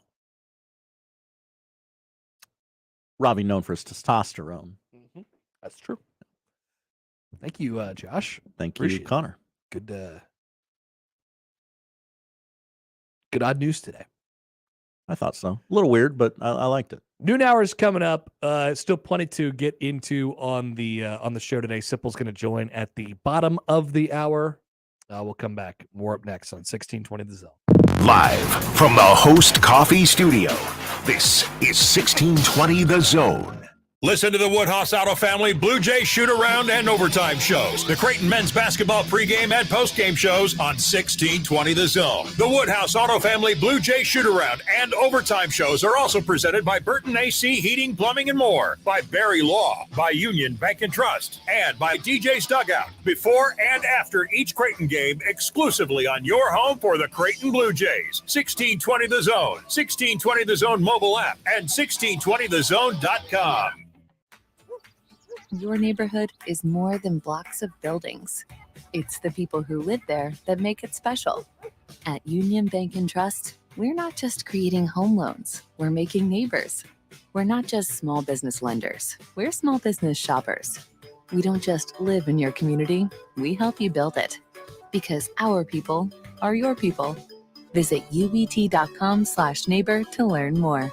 Union Bank and Trust, member FDIC. Do you ever get the feeling that the world is being held together with duct tape? Every day we're thrown some new meaningless drama in the fake news to distract us from the reality we're all about to face. Between the government trying to print their way out of debt, military conflicts, the disintegration of our most trusted institutions, and a looming food shortage, preparedness is no longer a choice. It's a necessity. You can trust My Patriot Supply. Our emergency food kits come packed with tasty meals, averaging over 2,000 calories per day.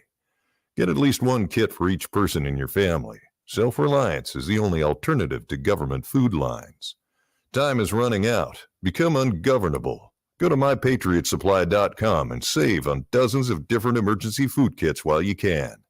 These kits are in stock, ship fast, and arrive in unmarked boxes for your privacy. Go to MyPatriotSupply.com before the next crisis strikes. MyPatriotSupply.com. Big news for Nebraska Lottery Powerball fans. Powerball Double Play is here. Double Play is a $1 add-on to Powerball that gives you an additional chance to win up to $10 million.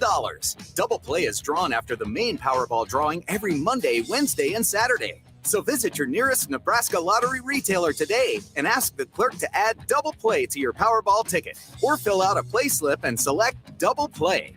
Top prize odds 1 in 292 million.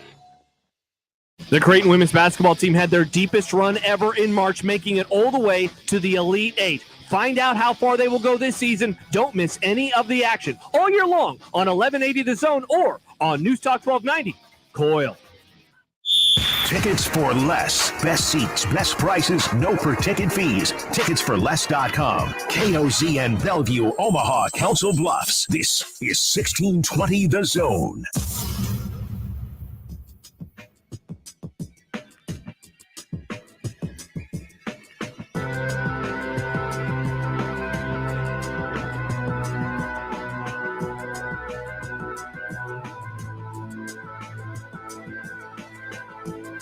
So we talked about Nebraska's transparent effort to break volleyball attendance records. So transparent, in fact, that it's in the press release. Basically, here's what we're trying to do. This is the goal. This is the ask. I'll read it to you exactly as it reads in the release. A few volleyball attendance records will be worth keeping an eye on as ticket sales begin. Yeah. Here's the numbers. Here's the gauntlet we're laying down to you. The largest ever crowd for an NCAA volleyball match is 18,755 when Nebraska played Wisconsin at the NCAA in the finals in 2021. The largest NCAA regular season crowd is 16,833 when Wisconsin hosted Florida at the Kohl Center on September 16th of this past year. Also, a note for you all trying to break records out there. In order to count as an official NCAA volleyball record, the official attendance must be counted at the conclusion of the second set in the Nebraska UNO match. Oh, okay. Anyone entering Memorial Stadium after that point will not count toward the total attendance. So say you're just interested in random concert, whatever it may be. Oh, okay. Okay, I follow now. You will not be counted toward the attendance if you're just showing up late. People forget the Husker volleyball program has sold out 303 consecutive regular season matches. And the Memorial Stadium match would not count toward the streak as it is not being played inside the Huskers' main facility, which is the Devaney Center. They have to make sure of that before they do that too. You don't break a sellout streak. People will get double triggered by that. So there you go. They're going to try and break the record. And there's going to be a concert. And is it going to be Jason Derulo? I'm not so sure. Maybe it'll be somebody else. Maybe it'll be a little bit more on brand. What do you mean by that? For the state of Nebraska. Why isn't Jason Derulo on brand for the state of Nebraska? Maybe it'll be a little bit more country. Okay. Maybe.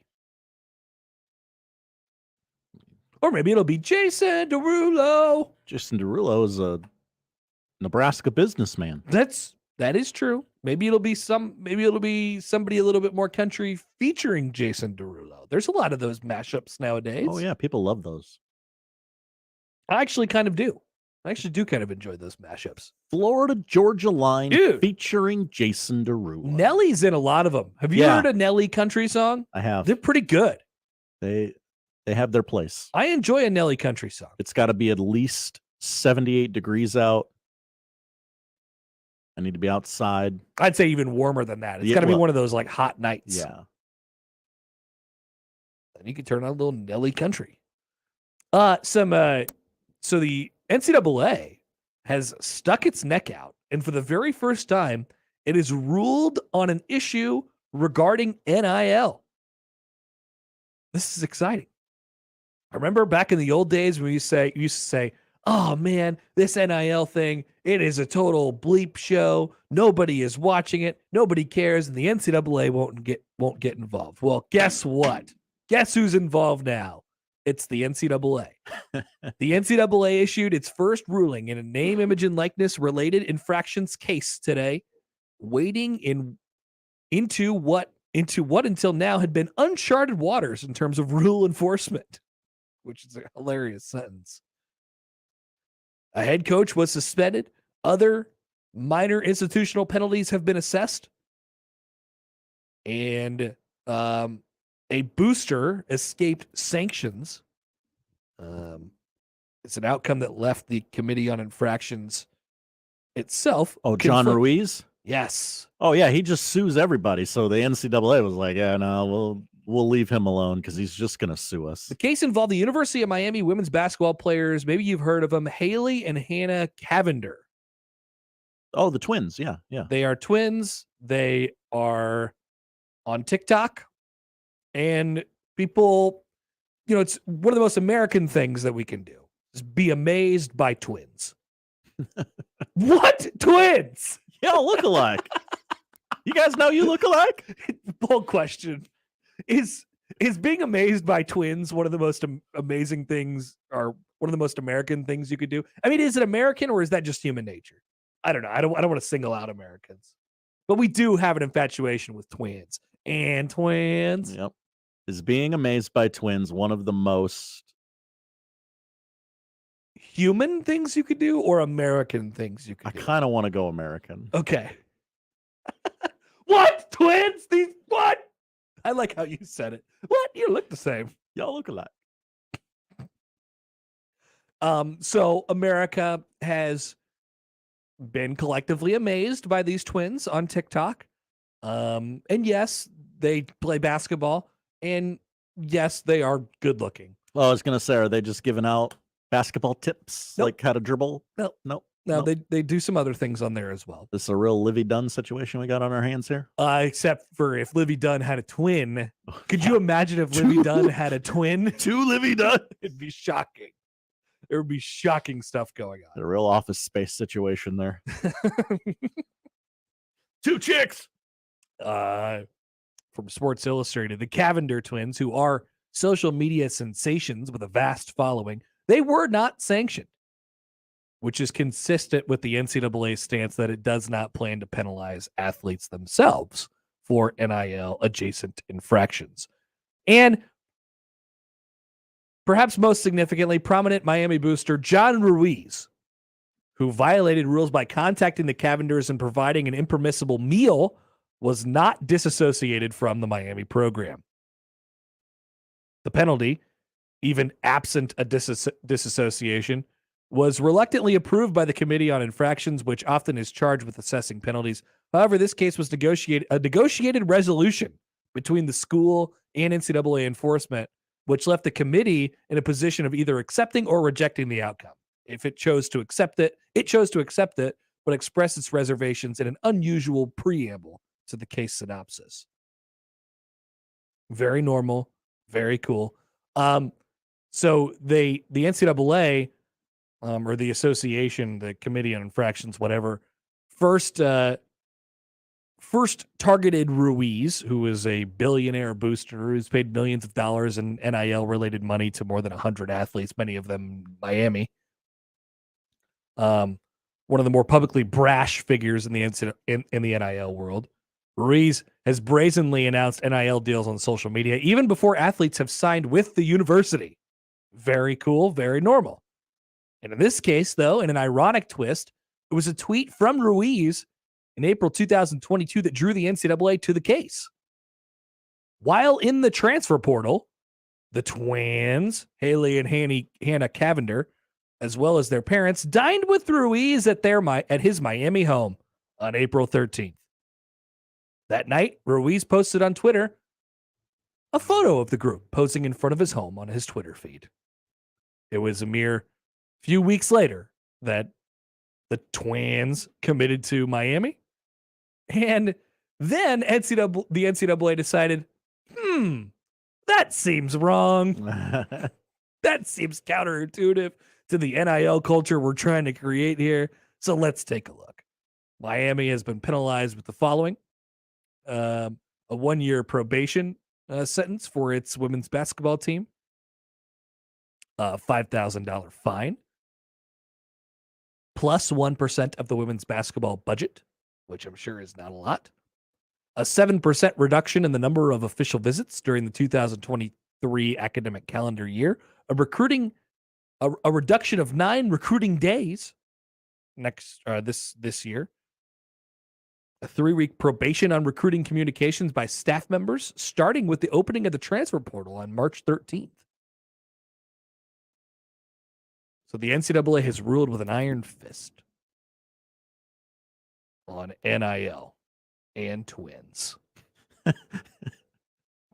What is the NCAA's official stance on twins, Connor? Do you think they were so amazed by twins that they were just like, I don't know what to do here? It seems like they were confused the entire time. Have I seen these girls before? What Cavender, like the seasoning? I don't think so. Cavender Twins Miami. Oh, it's with an I instead of an E. Yeah, go ahead. I'm not sure I'm aware of these two. You haven't seen them? Well, you're not on TikTok. So. I'm not on TikTok. Oh, okay. No, they are cute girls. As they usually are. Also, they look like Miami. Yeah, but they're in Miami now. I believe they started their careers at Fresno State. Okay. They have they had a California. They look like Fresno State. Had they been wearing Fresno State jerseys, yeah, I probably would have said, you know what, they look like California girls. Fresno State. Go Bulldogs. We got an email here. Hi, email. Actually, it was a text. Sorry. Say hi to text. Hi, text. It's Doc. What's up, Doc? Here's a poll question for you. What's more important to fans, winning a national championship or holding an attendance record? Don't do that poll question. No. Don't do that poll question. Don't want that smoke. No. Doc. Nope. Don't want that smoke. On the road to a national championship, you can set an attendance record. That's right. The question is, Doc, why not both? Mm-hmm. Why not both? Many are saying. But they definitely want that attendance record. That's for sure. The video they put out is pretty cool. I haven't heard it. I've seen it. I have not heard it. We could all watch it together. Is there a song in the background, or is it just kind of? I think there's some classic. Okay. Some crashing stuff like that. There's no Nelly and Florida Georgia Line in the background. I don't think so. Well, Travis tweets in. He says, "I'm guessing it'll be a $25 ticket, and it'll be a B-list artist." Yeah. So what? $25 a ticket. So what? I wouldn't. How high do you think they could push the volleyball attendance at Memorial Stadium? Yeah, I mean, it's not a big match. It's just you're going exclusively to set the record. Yeah, you're going to be a part of something. Correct. Yeah, because you're not going to be able to see anything. You're going to get your binoculars out and have to watch the volleyball. Like if you actually care about volleyball, you're probably actually triggered about this. This is one of those. This is for the non-volleyball volleyball fans. Classic Nebraska. The team needs me. Things that. Great way to put it. Yeah. They always answer the call on that. Yeah. What's this? They need me? Husker fans. It's time for me to put on. Well, I used this example last year talking to Ole Miss fans at the College World Series. Ole Miss won the College World Series. People forget that. People do forget that. And they also, did they win the shot challenge? I forget who won that. Yeah, I think they crushed everybody in that. So by the end of the series, it's all Ole Miss fans. It's all Ole Miss. They were the only ones there last weekend. They were the only ones there. We're coming up for the entire weekend. We're staying. We're taking over your entire town. And talking to those people, the general consensus was, we don't really care about Ole Miss baseball that much. We're all football fans, but we decided that this was an event that we couldn't miss. And they needed us. So it's time to show our Ole Miss pride, right? I think for Nebraska fans, this is the same. Definitely. Team needs me. I'm going to grab my best red shirt. So with that being said, what's the number? It's got to be at least 30. I would think so. I think they're going to get 30. The question is, can you get 40? Okay, so we're in between 30 and 40. And that's where the concert comes into play, right? Yeah, I don't know if that one's going to move the needle. I can't imagine it would. 35 would, real sense of pride if we hit 35. Like, we did it. Got a big number. All right. We did it. 32, we did it. Okay, write these figures down and the feelings attached to them, so that way when we pass them in the ticket sales, we could hold you to your opinions on this. Yeah, 30 is the minimum. 32, you feel okay. 35, that pride starts to swell. 40, you're ecstatic, right? Yeah. 40 is a huge party, untouchable, which means they're probably going to get like 45 or 50. Colin emails into the show. Hi, Colin. He says, "Hi, Josh." I like that in parentheses. I'm going mainly to say, screw you, Wisconsin. Hell yeah. That's why I'm going. That's absolutely part of this. Wisconsin can't hold this record. No chance. Nope. Not on my dime. Not on my watch. All right, coming back. We'll talk about this and more with Steven M. Sipple of HuskerOnline.com. Oh, one more from Jack John. So they're going to play an actual college volleyball match outside in the windiest place on earth? Yes. Yes. That's right. I think from what it sounded like, they're going to tuck it in a corner. It's going to be by the north end zone. Yeah, so you'll have the north end zone, blocked off on that side. I wonder if they'll block it off on the south side, like kind of put a wall on the south side of the court and then just have everybody packed into the north stadium. I wonder if they'll do it that way. I wonder what the layout will be. Perhaps those questions will be answered at a 1:00 press conference. Maybe. Or is it 1:00? 1:30. 1:30. Or maybe it's like we'll see. We'll figure it out. We got time. Yeah. That's in August. We'll get our people on it. 6 months. Sipple joins the show on a Friday. Next on 1620 The Zone. Previously on The Crossover. They were eating poop left and right. They did. Do you guys not remember this? They're eating poop? Eagles fan eats horse poop. February 6, 2018. That was one person. It's a new thing, probably. Cowboy fan derangement syndrome. No. Come back in full force. No. Mornings with Sharp and Hanley. The Connor Happer Show. Unsportsmanlike conduct. 6A to 6P. 1620. The Zone. Your Omaha area forecast from the Godfather's Pizza Weather Center and KETV News Watch 7 on 1620 The Zone. Mostly cloudy skies becoming partly cloudy this afternoon, but staying cold. A high today in Omaha, 23 degrees, but still feeling like the teens. Winds will remain out of the east up to 10 miles an hour. Tonight, mostly clear and cold again. A low of 14. For the weekend, partly to mostly sunny skies for your Saturday, a high of 46, 54 Sunday, breezy with a chance of storms Sunday night. I'm meteorologist Caitlin Harvey with KETV News Watch 7. Creighton coverage on The Zone is presented by Barry Law. At Barry Law, we fight alongside those who choose to fight back. Call Barry Law at 402-999-7777 or visit BarryLawFirm.com. At Barry Law, we're in it to win it. Give your business a whole host of options with Host Coffee. The most impressive selection of office coffee, water options, healthy food options, and vending technologies. Host Coffee, serving you since 72. Be a part of the Host Coffee team today. If you'd like to work for a trusted and loyal family-owned company that understands the needs of working families, Host Coffee has your opportunity. Apply at hostcoffee.net. At Baker's, shopping with pickup and delivery is the same as shopping in-store. Same low prices, deals, and rewards on the same high-quality items. It's one small click for groceries, one big win for busy families everywhere. Start your cart today at bakersplus.com. Baker's, fresh for everyone. Restrictions apply. See site for details. Now you can save on bone-in pork shoulder butt roast. On sale now for only $1.69 a pound with your card. Baker's, fresh for everyone.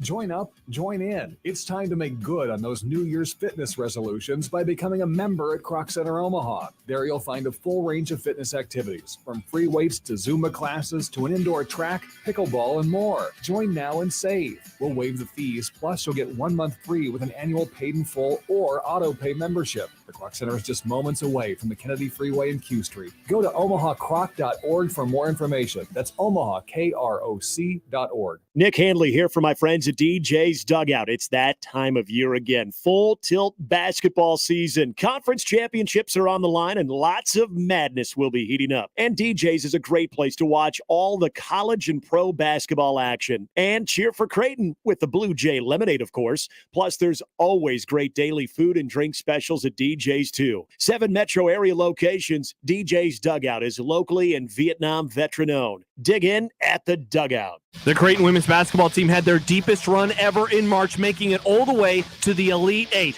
Find out how far they will go this season. Don't miss any of the action all year long on 1180 The Zone or on News Talk 1290. Coil. Steve Sipple, Hut, hey! The conversation gets even more uncomfortable, okay? Omaha! Steve Sipple on the Connor Happer Show on 1620 The Zone.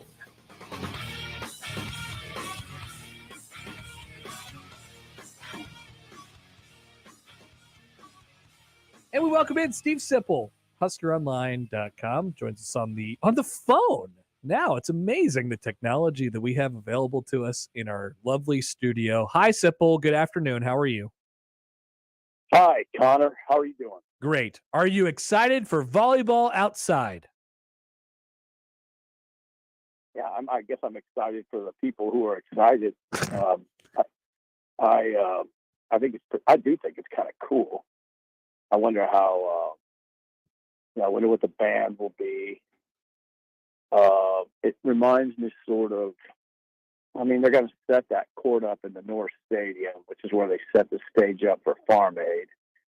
So, and I think they're saying they're going to move the stage a little closer to midfield, so that won't be like Farm Aid. But it kind of the whole, I don't know if they're going to draw 69,000 people like Farm Aid. That's the big question: how many people are you going to draw? We were thinking in the neighborhood of 40. Ooh. Yeah. Is that too high? No, I don't think so. I mean, to me, it's all about the kind of the seating configuration and how many people can get a good look at it. Now, there's some people that are probably just going to be like, I just want to be there. I don't need to see every point between Nebraska and UNO. I just For need sure. to be there. I think some people just want to be there. There might even be a lot of people just kind of wandering around. Oh, I would think that would be most of it. Like, don't you think volleyball fans are kind of like, yeah, I don't really care about this. This is mostly for wide scale appeal. No, I don't. No, Happer, I don't think. Well, I mean, they're not. It's not like they're playing Kentucky. They're not playing a big time program. Right. So maybe there's a little of that. But I think volleyball fans these are passionate people, passionate about the sport. And there's a lot, and I covered it for a long time. There's a lot of purists that would be repulsed by what you just said. Sorry. There are a lot of purists. Really? I figured there would be a lot of volleyball purists who would be repulsed by playing a volleyball game in a football stadium. No, by the way you characterize it, there's be a lot of people wandering around. The purists aren't going to be wandering around. We know that. They'll be there. Yeah. They'll be locked but in. No, I think they'll be. I feel like what John said. Yeah, it's a tough ticket to get usually. So there's going to be a lot of people there that they just don't get an opportunity very often or at all to see Nebraska volleyball. So that'll be fun. Do you think this is a John Cook idea? Because I feel like it's not. Well, he always says dream big. He has that. He's had that mantra for a few years, maybe several.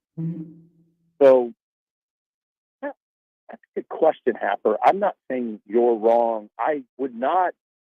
Now, I wouldn't. I guess I'm a little different than you, and I wouldn't be surprised if this is his idea. I think don't think he's wild about Wisconsin having the single game regular season attendance record. That's definitely the motivating thing here. Yes. Yeah, I think there's that element. So I think John will like it. It's a celebration of volleyball in the state, like the Vice Chancellor Trev Howard said. I didn't know he was wearing the Vice Chancellor tag these days. You didn't? Oh yeah, big time Vice Chancellor. Yeah. So that, yeah, I wouldn't be. I think John's down with it, because of that aspect. It's a big time celebration. Yeah, for sure. Do this many places. There's not many places you can do it. No. Yeah, and they'll take a stranglehold on the record and they'll never give it up. Yeah. I think that's the main sort of point of the thing. All right, Sip, let's move on to some other things here. You wrote about, you talked to Sportsline Conduct about this thing about Dylan Raiola after talking to Dom the other day. I wanted you, so it feels like we had been sort of, I don't know, inching closer and closer to some sort of movement in that regard. He's still visiting next month. And when you talked to Dom yesterday, did you get the opposite sense, or what kind of sense did you get from him on the direction of where his recruitment might be headed in the next, month or two? I got he's reiterated to me, I don't know who he talks to, what he says to people, but he has said to me the last few times it's wide open. The recruitment, the people, the programs vying for his son's services, that the race is wide open. There's others that have jumped in.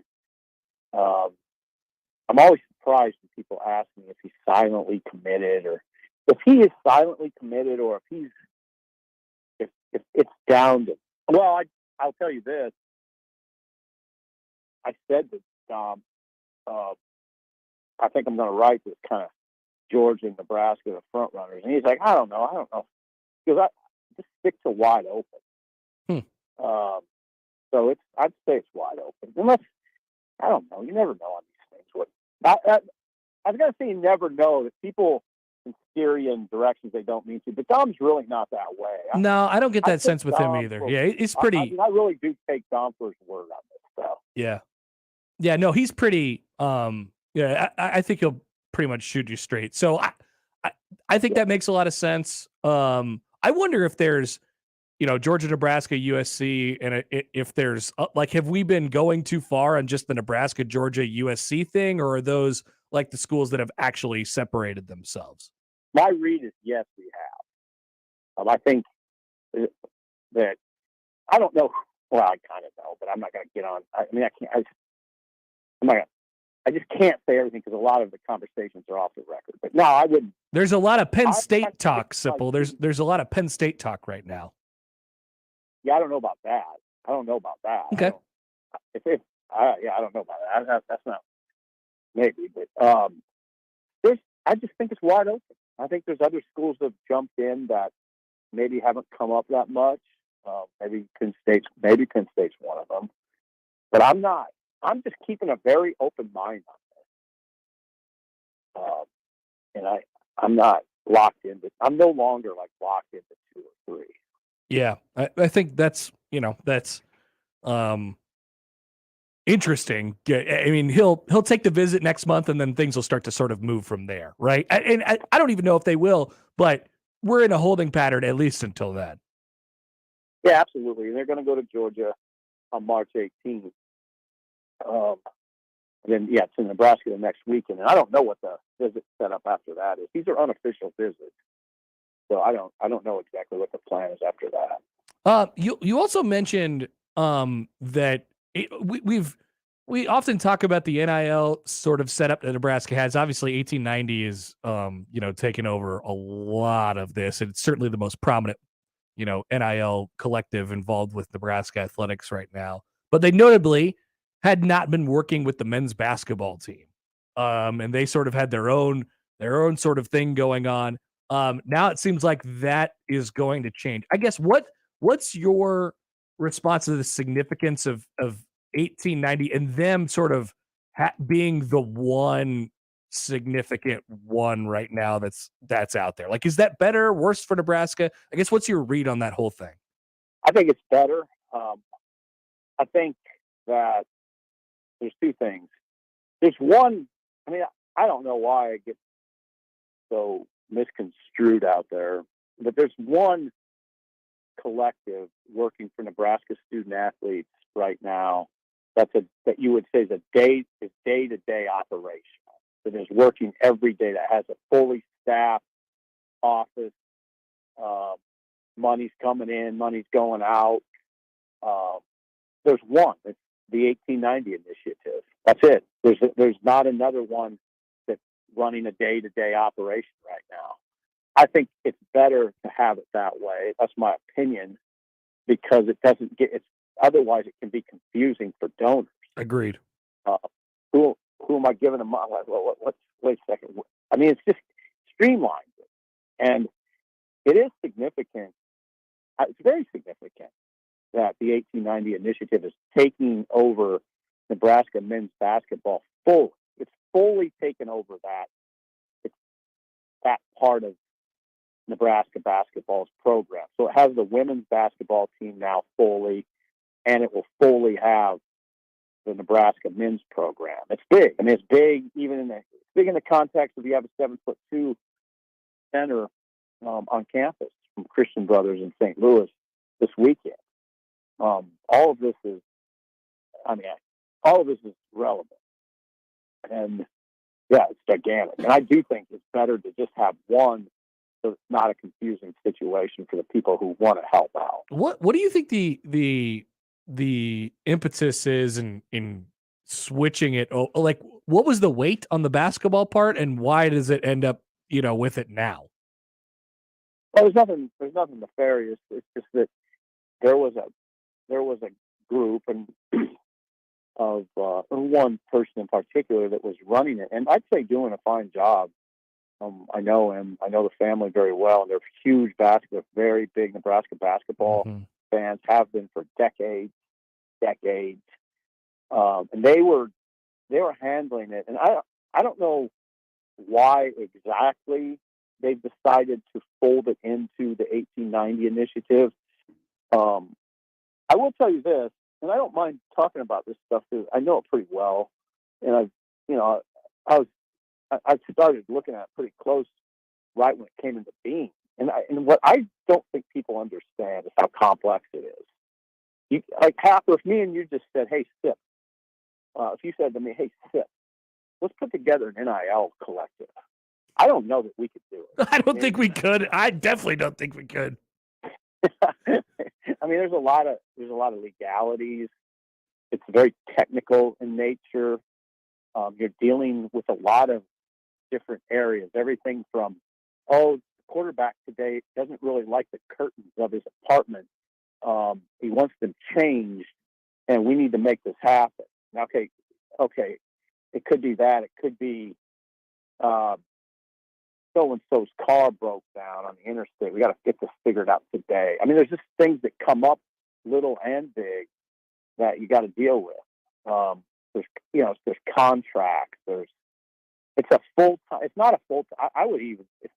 It'd be not doing it justice to say it's a full-time job. It's an overtime job. You're working not 8 hours a day. Matt Davidson's not working 8 hours a day. I mean, he's working 10 hours a day, and there's 16-hour days, and he's traveling, and it's a mega job. It's mega important. I mean, this is talent acquisition. I mean, is Fred going to get over the hump?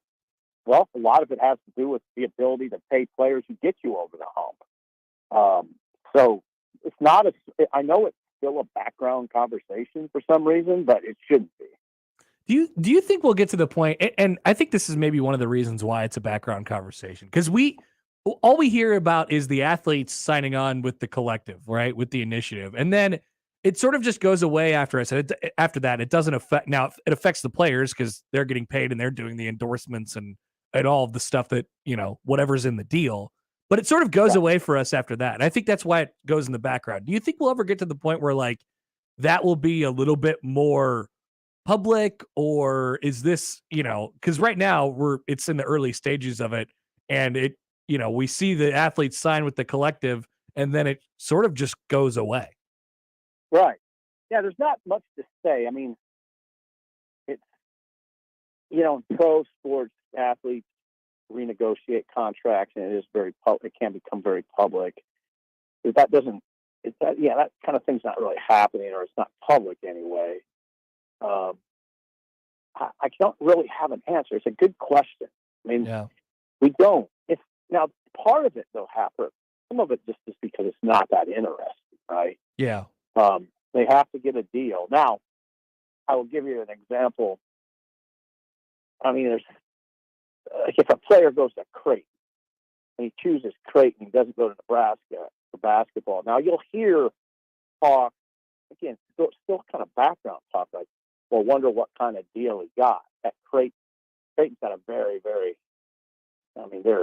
they got a well-heeled, well-organized NIL operation at Creighton men's basketball. Definitely.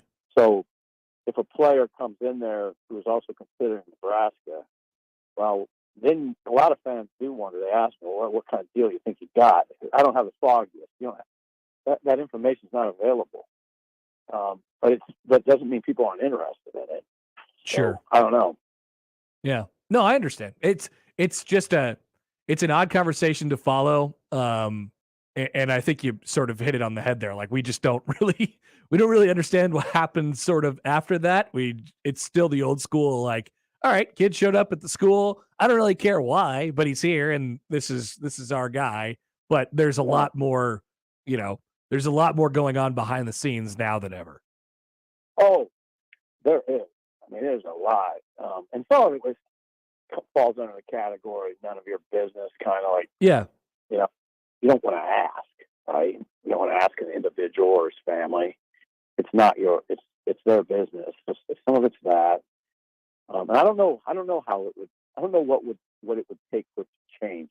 Again, you're right, Happer. It's still very early. We're only a couple years into this thing. Yeah, because you're one of the people. And this is not, but you're one of the only people in our market who makes note of it and writes about it all the time. And I don't know that anybody else does it that way, and that's because it's a really, really big deal. Like, am I reading that right? What's that? Am I reading that right? Oh yeah, absolutely. Yeah. I just don't. It's talent. Like I said, I just keep saying it. It's talent acquisition, and it's the more I'm around. I mean, as I've gotten older, it's clear if you're around coaches at all, this is about talent. It's not out scheming Michigan and Ohio State. It's not. It's not going to be a tactical discussion.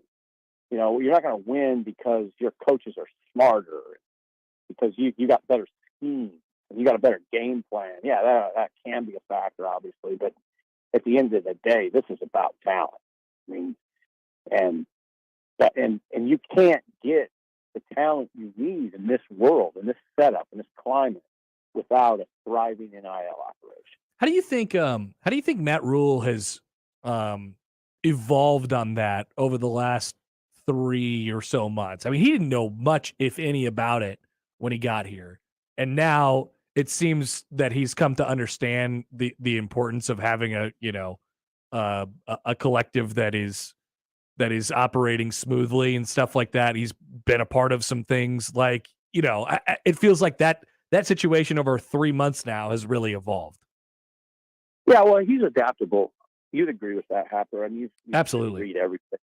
You follow it very closely, and I think one word I would use to describe Rule is adaptable. He spoke. They had you read what I wrote. I did. They had a fundraising event in Phoenix. Now, this is a major league event. I mean, the most prominent boosters, a lot of the most prominent boosters Nebraska had, gathered at a home of an influential booster in Phoenix, and Trev Alberts was there, the vice chancellor. Matt Rule was there. Davison was there. They all spoke. They all addressed the crowd. And I was told that Rule's speech was excellent. I mean, he's very passionate. He's a very good speaker, and he's very passionate about how NIL can help kids from challenging backgrounds, and it can, for sure it does. And yeah, he understands what it means. I'd like to think most people do at this point, although I'm hesitant to say that. It doesn't seem like it. Yeah. That's why I don't mind talking about it, because I think it should be emphasized a lot. Rule has adapted. He knows you can't get high profile. It's going to be hard. I don't want to say you can't, because you never say never on anything, but it's harder to get a high profile pass rusher. How would you do it right now? I would ask that to you, Happer. How would you get a high profile quarterback or pass rusher without NIL? I don't know how you'd go about it. Yeah. No, I don't know. I guess I don't think you would. But especially at Nebraska. I mean, right. At Nebraska, you better be able. I mean, come on. But this is the thing, Sipple.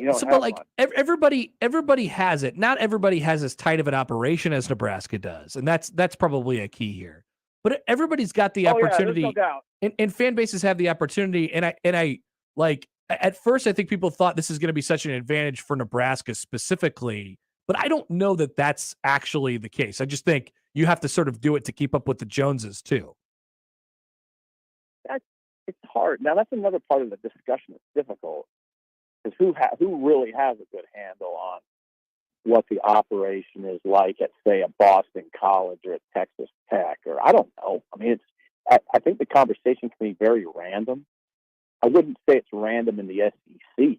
Those places have to have thriving operations. Big Ten, ACC, the power conferences.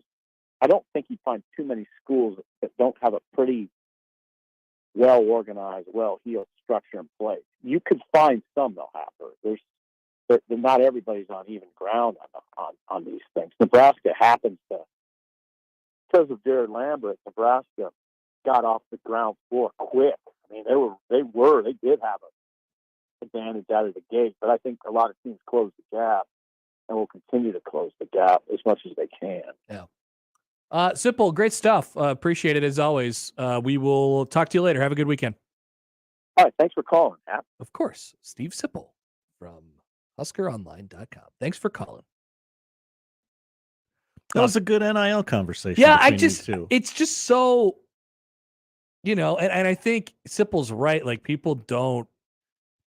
we don't talk about it because there's not much to talk about, because we don't know much about it inside. Well, the only time we ever talk about it is this killing college sports? Right. Or is this terrible for the game? Well, and I still think, like I said at the end there, Nebraska has this really airtight operation, and it's good. And in that regard, they may have an advantage on some of the schools that are around them. But I just think this is another thing, as we said at the very beginning, like I compared it to the facilities arms race. Yeah. What happens in the facilities arms race? You get a new facility, everybody else gets a new facility, and 10 years later you get a new facility. Like everybody does it. And why do you do it? Just to keep up with the Joneses, just to say that you don't not have this. You actually do have this. Okay. It's the same as everybody else. And then it comes down to dollars and could come down to dollars and cents. But this is just, so take it from a recruiting, in a recruit's shoes. You're checking out the university, the coaching staff, you love them. The football, you love them. The tradition, you love them. The ability to win championships, you love them. The facility is great. And the NIL opportunity is good. What's different about the bottom line from that than it was 10 years ago, or 15 or 20 or 30 years ago? Not all that much, I don't think. And that's why I think it could be really difficult to, say, all right, this is changing the game. It's different. It's a different way that we're going about sports and college athletics than it has been over the last. But is it changing the bottom line? I don't know. That's harder for me to say. Also got a couple great poll questions from that interview. Yes. Steven M. Sipple. Do you remember Farm Aid? You can vote on that at Happer Show on Twitter. That's running neck and neck right now, early results. And could Connor and Sip create and properly execute an NIL collective? I don't think you could. No, I don't think so either. Immediately, no. Immediately, no. Yeah. I would have to be. I would have to be like the sort of. Sipple would have to be the brains of that operation, and I would have to be sort of the organizer, bookkeeper guy. I think. Who's going to be the guy who asks everyone for money? Or are you just going to buy a billboard and hope people donate? I don't know. There would be a lot of holes in that operation. Would not be airtight. No. All right, we'll come back. Josh has his top 5. I do. Which is? We are going to celebrate cocaine one more time. Cocaine, the drug? Yes. Oh, okay. In a top 5 cocaine scenes in movie history. Okay. I imagine there will be Scarface on here. I bet, Connor, you've even seen at least one of these movies. One movie. At least. That's where we're setting the line. We'll come back and have that next on 1620 The Zone. Remember, no matter how you listen, it's still AM radio. 1620 The Zone. High school sports don't just happen. There's a ton of work that goes into every single athletic event. And we have our school's athletic director to thank for a lot of it. Thank you. For scheduling officials, so I can always play the game I love. For ordering quality athletic equipment, so I can stay safe on the field. For mentoring my coaches, so they can be the best role models for me. For coordinating transportation, so I can get focused for the big game. For helping us develop character and learn lessons that will benefit us for the rest of our lives. Thank you to our AD for always creating a positive experience for us. We'll never forget it. From all of us at the NIAAA, thank you to every athletic administrator in Nebraska for all you do to enrich the lives of your students. It does not go unnoticed. This message presented by the NIAAA, the National Interscholastic Athletic Administrators Association. Hi, this is Doug Nodgard with Equitable Bank. Great service never goes out of style. When the digital age dawned, many said computers would be able to handle many of the interactions that used to take a person. Boy, were they wrong. How many times have you called your bank and gotten a recording to press 1 or 2? Not at Equitable. Not only does Equitable answer your call in the first ring, it's answered by a human being. That's because Equitable Bank values its customers. Equitable Bank, we take banking personally. Member FDIC. Unlike other health concerns, mental illness is not always easy to see. Depression won't show up on an eye chart, and you won't find PTSD by looking at a thermometer. Sorting out a mental health concern takes professional diagnosis and treatment. Anxiety won't just go away under a bandage. If you or a loved one has a mental health concern, call 1-800-662-HELP for free and confidential information and treatment referral. Learn more at samhsa.gov/support. Your 13th ranked Omaha Maverick hockey team is third in the NCHC and has secured home ice for the playoffs for the first time since the opening of Baxter Arena. Because of you, Maverick fans, they're fourth in the nation in attendance. Get your tickets now for the final home series and senior weekend against number 5 St. Cloud on February 24th and 25th, and for the playoffs on March 10th and 11th. Let's rock the Baxter. Get your tickets by calling 402-554-MAVS or at omavs.com/tickets. Howdy, folks. Greg Wagner joining you from the Nebraska Game and Parks Commission. Time now for another Nebraska Outdoor Update. Zzz, blip. Did you know there's some fun open water fishing to be had this time of year? There is. In our cold water, northern and western Nebraska trout streams, wonderful spring-fed waters, support mainly rainbow and brown trout, and you could even work on your Trout Slam Challenge in those. Get more details at outdoornebraska.org. That's outdoornebraska.org. Turning to the state parks, there's nature to experience. The playgrounds, campgrounds, and trails are all open, and be sure to check out the naturalist programs at state parks as well. For spring wild turkey hunting this year here in Nebraska, hunters take note, there are some major changes because of lower bird numbers. See us at the Game and Parks Commission for more information. That'll wrap it up for now. I'm Greg Wagner with the Nebraska Game and Parks Commission. You can find pizza anywhere, but when you want pizza pie piled high with more toppings, that's when you come to my place, Godfather's Pizza. For a limited time, Get your hands on 2 of my large one-topping pizzas.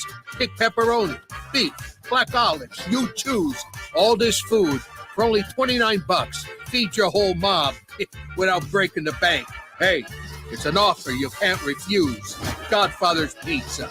Do it.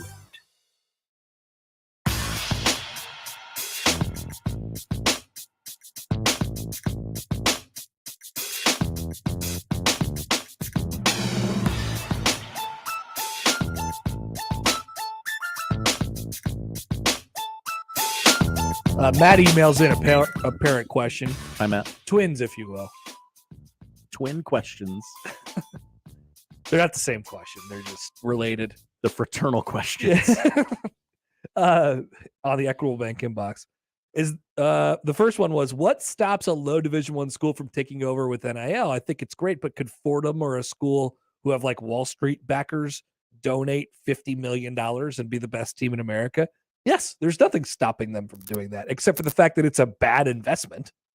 Yeah, that's why it works here in Lincoln and in Alabama and Georgia, because that's the cool thing to do here is to do that. Help the people. Help the colleges, help the community around you, and make them be as good as you possibly can. What good does it do for a big Wall Street bigwig? Mm-hmm.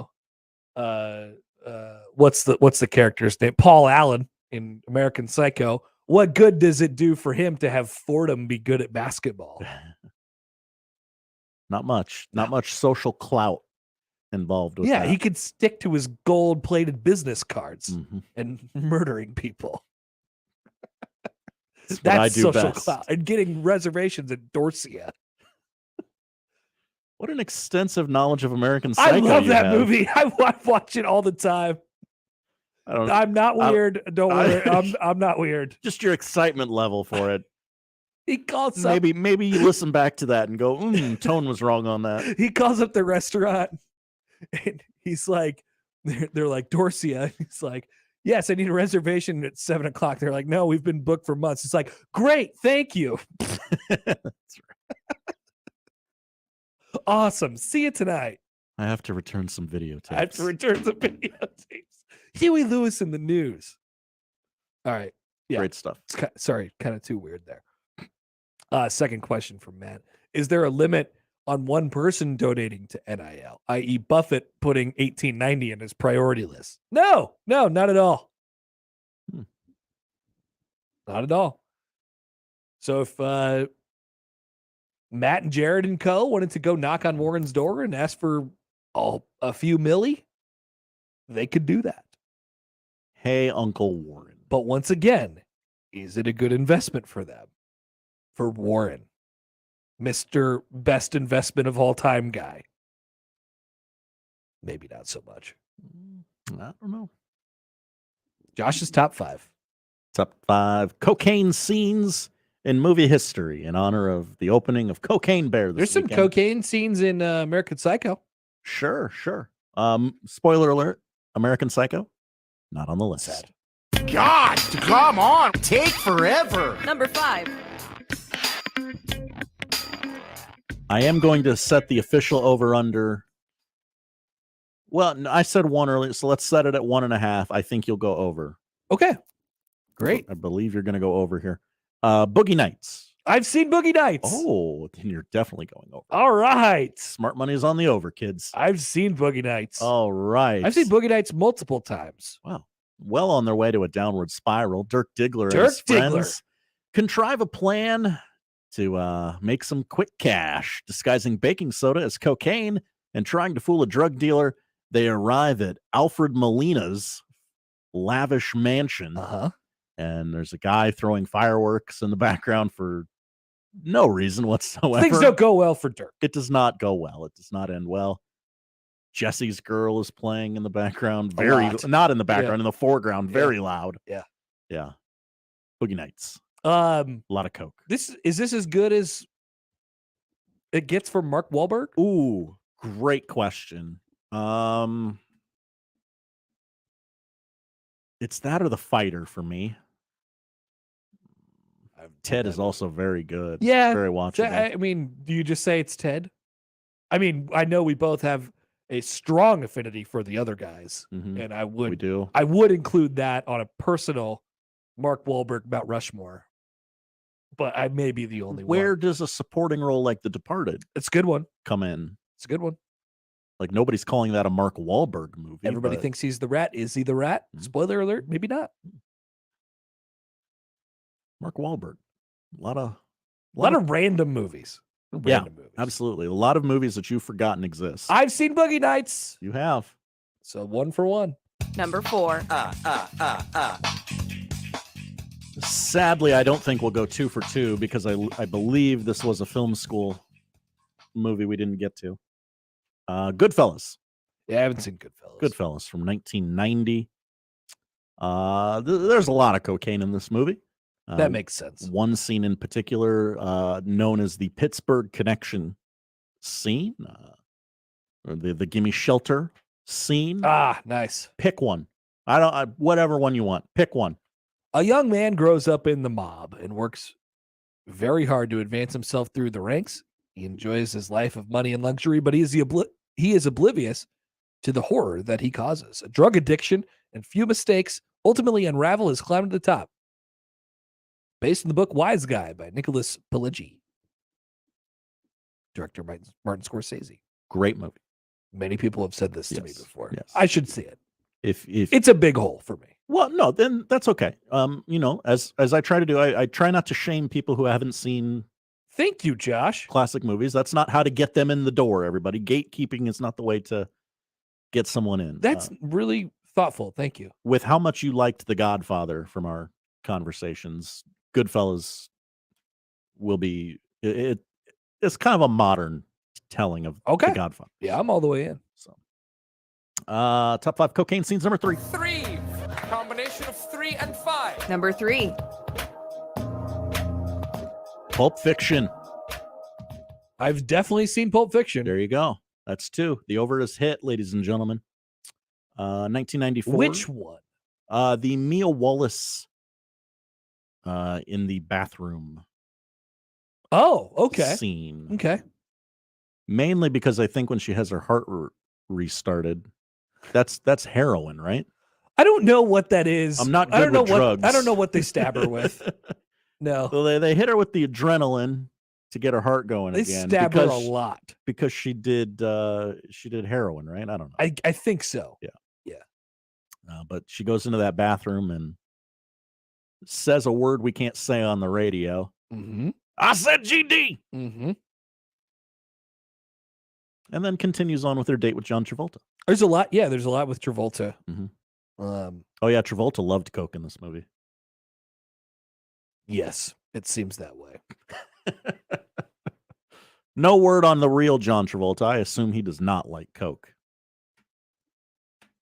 He actually strikes me as somebody that goes, "Ooh, might get a little wild tonight and have a root beer." Yeah, Like I don't one of those know. guys. I'm not sure. Kind of a square. I could see it.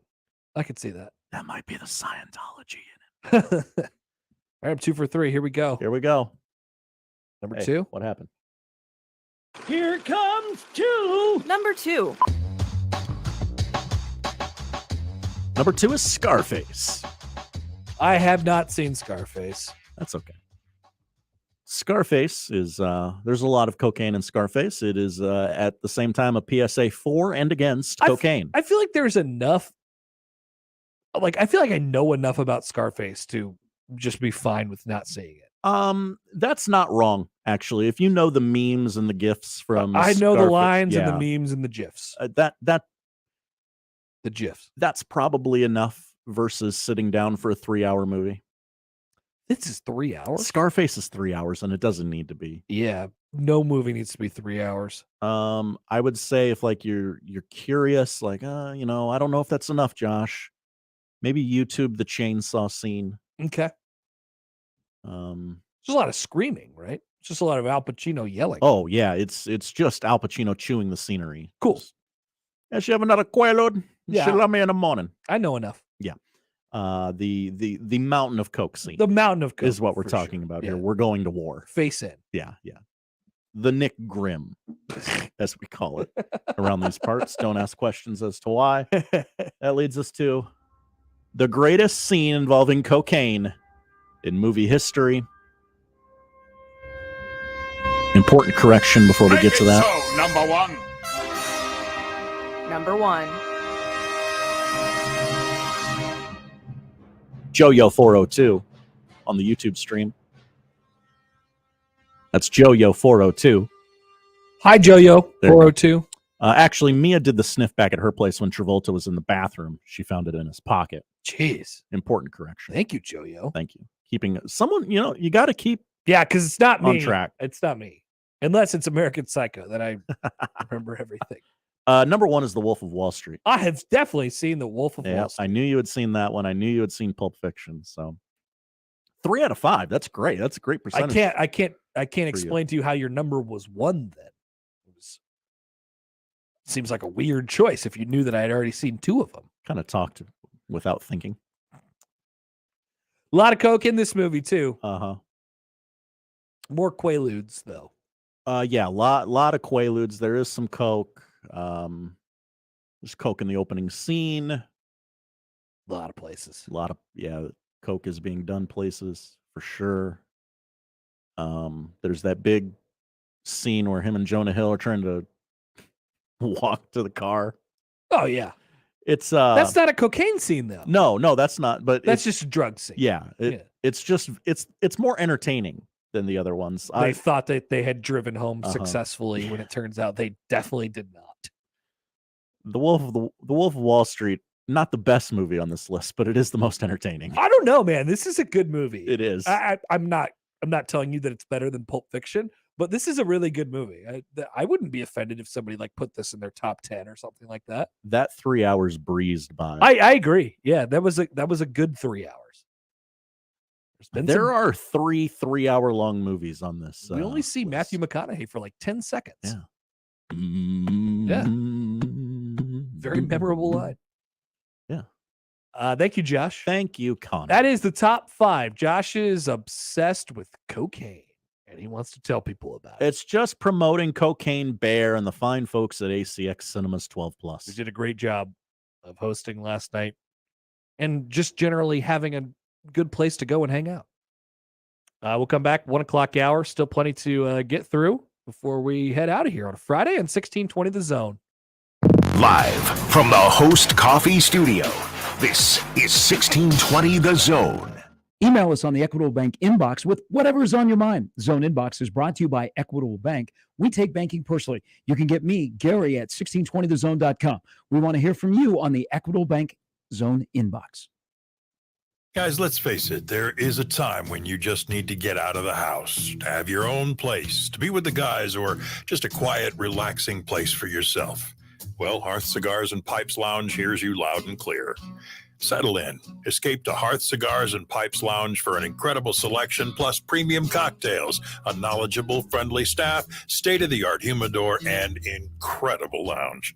Hearth Cigars and Pipes Lounge, just off I-680 at 48th Street, next to Cubby's. I always wanted to learn Spanish, but I never thought I'd have the time. Then I discovered Babbel. Babbel's lessons are fun. They only take like 10 or 15 minutes, and in 3 weeks, presto, you're starting to speak another language. Like magic. I love that Babbel's lessons aren't just robots talking. They're voiced by native speakers, so you get the pronunciation just right. And they're designed by real language teachers, so you learn how to have real-world conversations, things you'll actually use. It's incredible. After using Babbel, I'm ready to start having real conversations in French. There's all kinds of ways to learn. Use Babbel's podcasts or games or videos. You can even join live classes with a language teacher. If you want to learn a language, there's no faster, easier, better way than Babbel. Babbel. Babbel. Babbel. Évidemment. Go to Babbel.com to try for free. That's BABBEL.com. Babbel.com. Hi, friends. Kent Pavelka courtside getting ready for this year's matchup between the Average Roofing Companies and the Rooferees at John Higgins Weather Guard. The average roofers are just that, average at best, not very impressive. The Rooferees, above and beyond the opponent, more dependable, service that exceeds the norm, good sportsmanship, fairness, and integrity. You know them, you love them, and they're ready to win for you. Make the right call with John Higgins Weather Guard. It's tip-off time with the Rooferees at John Higgins Weather Guard. Did you know that errors in hospitals are the third leading cause of death in the U.S.? That's a frightening statistic, but some hospitals are better at protecting their patients than others. That's why the nonprofit watchdog, the Leapfrog Group, created the hospital's safety grade, a letter grade that's assigned by experts twice a year to all general hospitals in the country. You can see how your local hospitals did for free and get tips on staying safe by visiting hospitalsafetygrade.org. That's hospitalsafetygrade.org. I've been driving trucks for a long time. Safety is my number one priority. I know that my truck has huge blind spots. That's why I remember to check my mirrors often for smaller vehicles. Everyone can help keep our roads safe. Next time you're behind the wheel, try to avoid lingering in those blind spots. It can be dangerous. Let's all plan to share the road safely. Learn how at www.sharetheroadsafely.gov. Mike Rowe here with a gentle reminder that civilization is held together by pipes, wires, and cables. It's true. There are over 5 million miles of gas lines, power lines, fiber optic lines, water lines, and sewer lines, all buried beneath your feet. And every 60 seconds, somebody digs into one. Look, if you're thinking about digging around, do yourself a favor and call 811 first just to find out what's down there. Trust me, you don't want to find out the hard way. Call or click 811 before you dig and visit safeexcavator.com for more info. Over the past few years, the COVID-19 pandemic has affected how we live our daily lives. Today, 1 in 5 Americans experience emotional and mental health challenges, but many of us do not understand what we are facing or how to ask for help. At the American Psychiatric Association Foundation, we work every day to eliminate stigma, combat mental illness and substance use disorders, and advance mental health. If you or someone you love needs help, you are not alone. Please visit mentallyhealthynation.org to learn more. Tickets for less. Best seats, best prices, no per-ticket fees. Ticketsforless.com. KOZN Bellevue, Omaha, Council Bluffs. This is 1620 The Zone.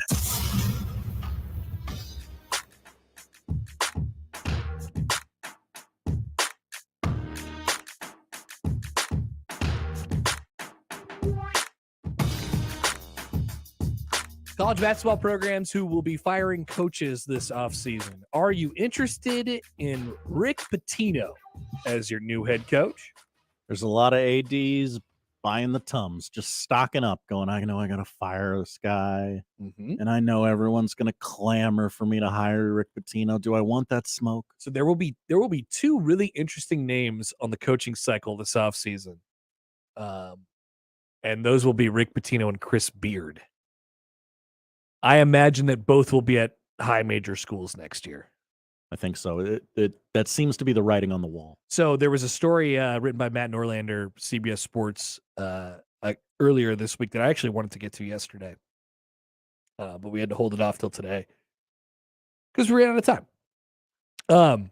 But first of all, you'll notice a couple things. Number one, Rick Pitino is granting basically, all access into his program. Come and look how clean I am. Yeah. He's got his name cleared, with the NCAA. He's exonerated, as Pitino say. He says, quote, it would have to be someplace really, really special with the type of president that I have here, Pitino said of leaving Iona. Now it's easy. I got exonerated by the NCAA. They said you didn't do anything. Now it's easy to hire me. But Seamus Carey, his current president, did not have that guarantee. So he has a certain reverence for his president. But there's no doubt he would leave in a heartbeat if he got a high major offer this offseason. There is going to be probably Georgetown and several more that are available to him. I wanted to read you. Ole Miss fired their coach today. Ole Miss fired their coach today, so they're getting in on the pack a little bit early. I'll read you a little part here from Norlander. He sounds like a man content, but is he a man 100% determined to coach his last game at Iona? No. Quote from Pitino, I was offered 3 really good jobs last year, but I told the one job, and it was a big-time job, I said, look, I got a $5 million buyout. I had a $10 million buyout prior to that. I'm not worth that. Sources told CBS Sports the job Pitino is alluding to was Maryland, update. A source reconfirmed that Maryland reached out to Pitino, but clarified that he did not offer the job. I did not do that. I did not. Maryland, of course, hired Kevin Willard, who is a former Iona coach and somebody who is known to be in Pitino's circle. Pitino's buyout and his uncertain NCAA situation made him ungettable for most ADs, even willing to entertain the fantasy talking about last year. That is no longer the case. In fact, in the offseason, Pitino went to Carey as president and had his buyout taken down. Taken down to what? $0. Rick Pitino's buyout is currently $0, and he's been cleared by the NCAA. He'll be coaching somewhere else next year, folks. I have removed almost literally every hurdle you can imagine. Pitino says this, quote, I have no idea what the answer is about where I'll be or what I'll do. I know I love this place. I know I'm 8 minutes away. I know I love Winged Foot. He likes playing golf at Winged Foot. I do know there's certain places that are 20 or 30 states where I don't want to live. Many of those states are covered by Big Ten country, a conference Pitino said he'd never work in after his son Richard was fired by one of the league's schools. That would be Minnesota. It would. People forget. With no eagerness to leave New Rochelle, Pitino will be picky if some schools come calling. Quote, where I lived wasn't important in the past, and now it is. Wow, Rick Pitino hates the Big Ten, all because they fired Richie. Young Richie. And because of our Midwestern values. Let's just word it that way. I don't want to live there. They don't have Winged Foot. Over the course of the 30-minute interview, Pitino fluctuated between loyalty to Iona and openness to one more big challenge. The openness is obvious and understandable. This is Rick Pitino, after all, a carnivorous competitor of the hardwood, a bona fide basketball lifer, someone who is willing to move to Greece just to keep his clasp on a whiteboard. Oh, that's right. I forgot about that. It's all too fathomable if his desires for one more shot at the high major level wind up changing his mind in the next few weeks or the next year after year. Rick Pitino says, with some sort of finality, as I read it, we've accomplished what we've set out to do. At Iona, if I wanted to leave, it would be a job that I thought I could go to a Final Four. It would be a great place where I'd want to live, but I don't see it happening. I don't see it happening. I'm really tied to these kids, and they came because of me. Why does he keep doing that? He literally had his buyout taken down to $0. He's going to coach at the high major level next year. No, absolutely. There's no doubt about it. It's just where. Will it be Georgetown? That seems to be the most obvious one, right? And I'll say this. Yeah. If you are a program, and from the way Pitino sort of makes it out, like, hey, you're probably going to be not just a high major program, but a program that's probably had some success before. It sounds like he wants some of the bells and whistles back. He's 70 years old, by the way. 70. People forget. Yep. He's going to be around a couple of years, and it's probably likely that you're going to recruit really well, and you're going to end up winning a lot of games in that 3, 4, 5 year period, probably 5 years max, right? Let's see. So if you're Georgetown, do you do it? My answer is unequivocally yes. Yeah, I would think so. Unequivocally yes. You need to get back in it and get back in it quick. From Pitino's side, he's got experience. He was an assistant at Syracuse. He coached at Providence. He can come in and say, I know the Big East, even though it's drastically different than when he was there in the 80s. But he can come in and say that. Oh, people would be jacked about Rick Pitino at Georgetown. That would be awesome. Pitino wants to stay in the general region of... He would join the... I'm sorry, Josh, to cut you off. No, please. He would join the Big East coaches fraternity with East Coast accents. Yes. Which is common. That's kind of a league for like there's a lot of good coaches in the Big East, Yep. whereas some of the other Power 6 coaches are just kind of blank avatars to me. And he would get to come to Omaha. He would hate it here. He would hate it here. It'd But be- that's okay because it'd be perfect. The Creighton fans would hate him. Oh yeah, I think that's sort of the niche Creighton is cutting out for itself in the conference. Creighton, I would assume for the rest of the Big East schools is actually pretty hateable. Because yeah. they are sort of a new modern day version of a blue blood where they've done nothing but win over multiple coaches over the last 20 years. They've done it at the mid-major level. They've done it at the power level now. They are separate from the rest of their conference. They don't sort of look the same. Yep. Like They're not even an East Coast school, They're is not what an- yeah. many Big East basketball fans say, I bet. Stylistically, Mm-hmm. they don't fit into the Big East really much at all. Now they're starting to change that identity a little bit. But I would imagine that the Big East probably doesn't love Creighton all that much. I would almost guarantee it, yeah. Rick Pitino would not love it. But he might be coming. I'd be coming as go sit down. Georgetown's head coach next year. Good one from Shengping Appreciation Club. Hi, Shengping. Heard that Pitino's one condition for a new city is a good Italian restaurant. Better than, say, Olive Garden? Well, I mean, when you're there, your family. Family, very important in Rick Pitino's history. It's true. Loves family. All right. We'll come back. More up next on the Connor Happer Show on 1620 The Zone. Previously on Unsportsmanlike Conduct. Someone could place a bet, come over, watch the game, and say, Nemard, you bonehead, you missed that shot, I had the over. See, and that's the part that annoys me the most. They're presenting these weird arguments that don't exist. People don't go to games and yell at a quarterback because they had the over on the prop bet. That is not based in reality. Unsportsmanlike Conduct with John Bishop and Josh Peterson. Weekdays 2 to 6 on 1620 The Zone. Your Omaha area forecast from the Godfather's Pizza Weather Center and KETV News Watch 7 on 1620 The Zone. Mostly cloudy skies becoming partly cloudy this afternoon, but staying cold. A high today in Omaha, 23 degrees, but still feeling like the teens. Winds will remain out of the east up to 10 miles an hour. Tonight, mostly clear and cold again. A low of 14. For the weekend, partly to mostly sunny skies for your Saturday, a high of 46, 54 Sunday, breezy with a chance of storms Sunday night. I'm meteorologist Caitlin Harvey with KETV News Watch 7.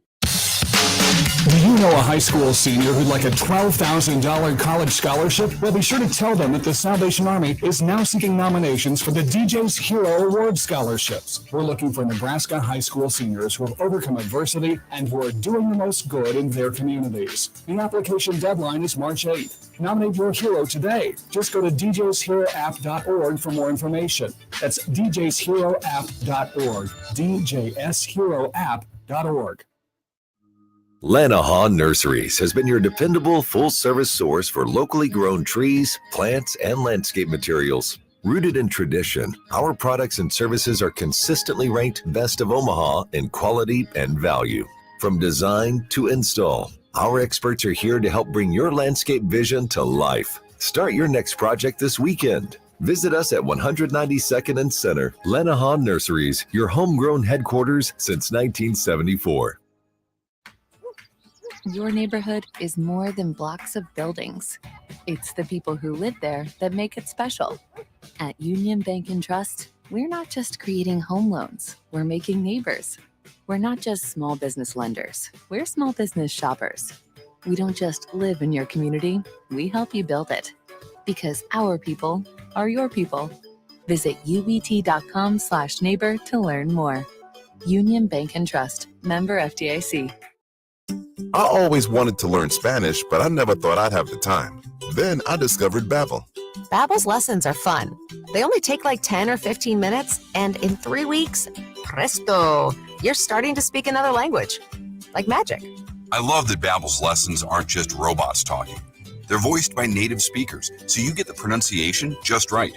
And they're designed by real language teachers, so you learn how to have real-world conversations, things you'll actually use. It's incredible. After using Babbel, I'm ready to start having real conversations in French. There's all kinds of ways to learn.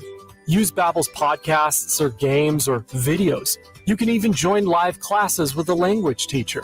If you want to learn a language, there's no faster, easier, better way than Babbel. Babbel. Babbel. Babbel. Évidemment.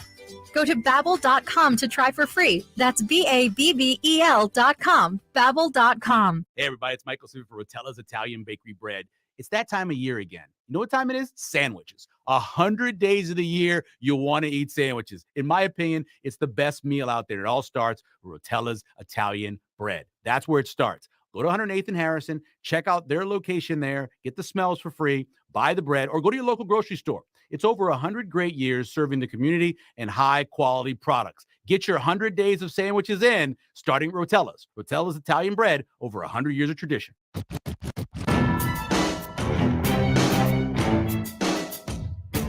All right, welcome back.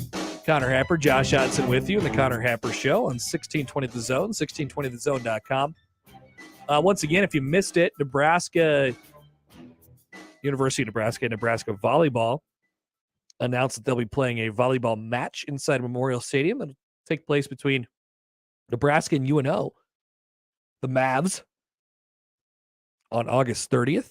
There will also be a concert, TBD, to follow. A national recording artist.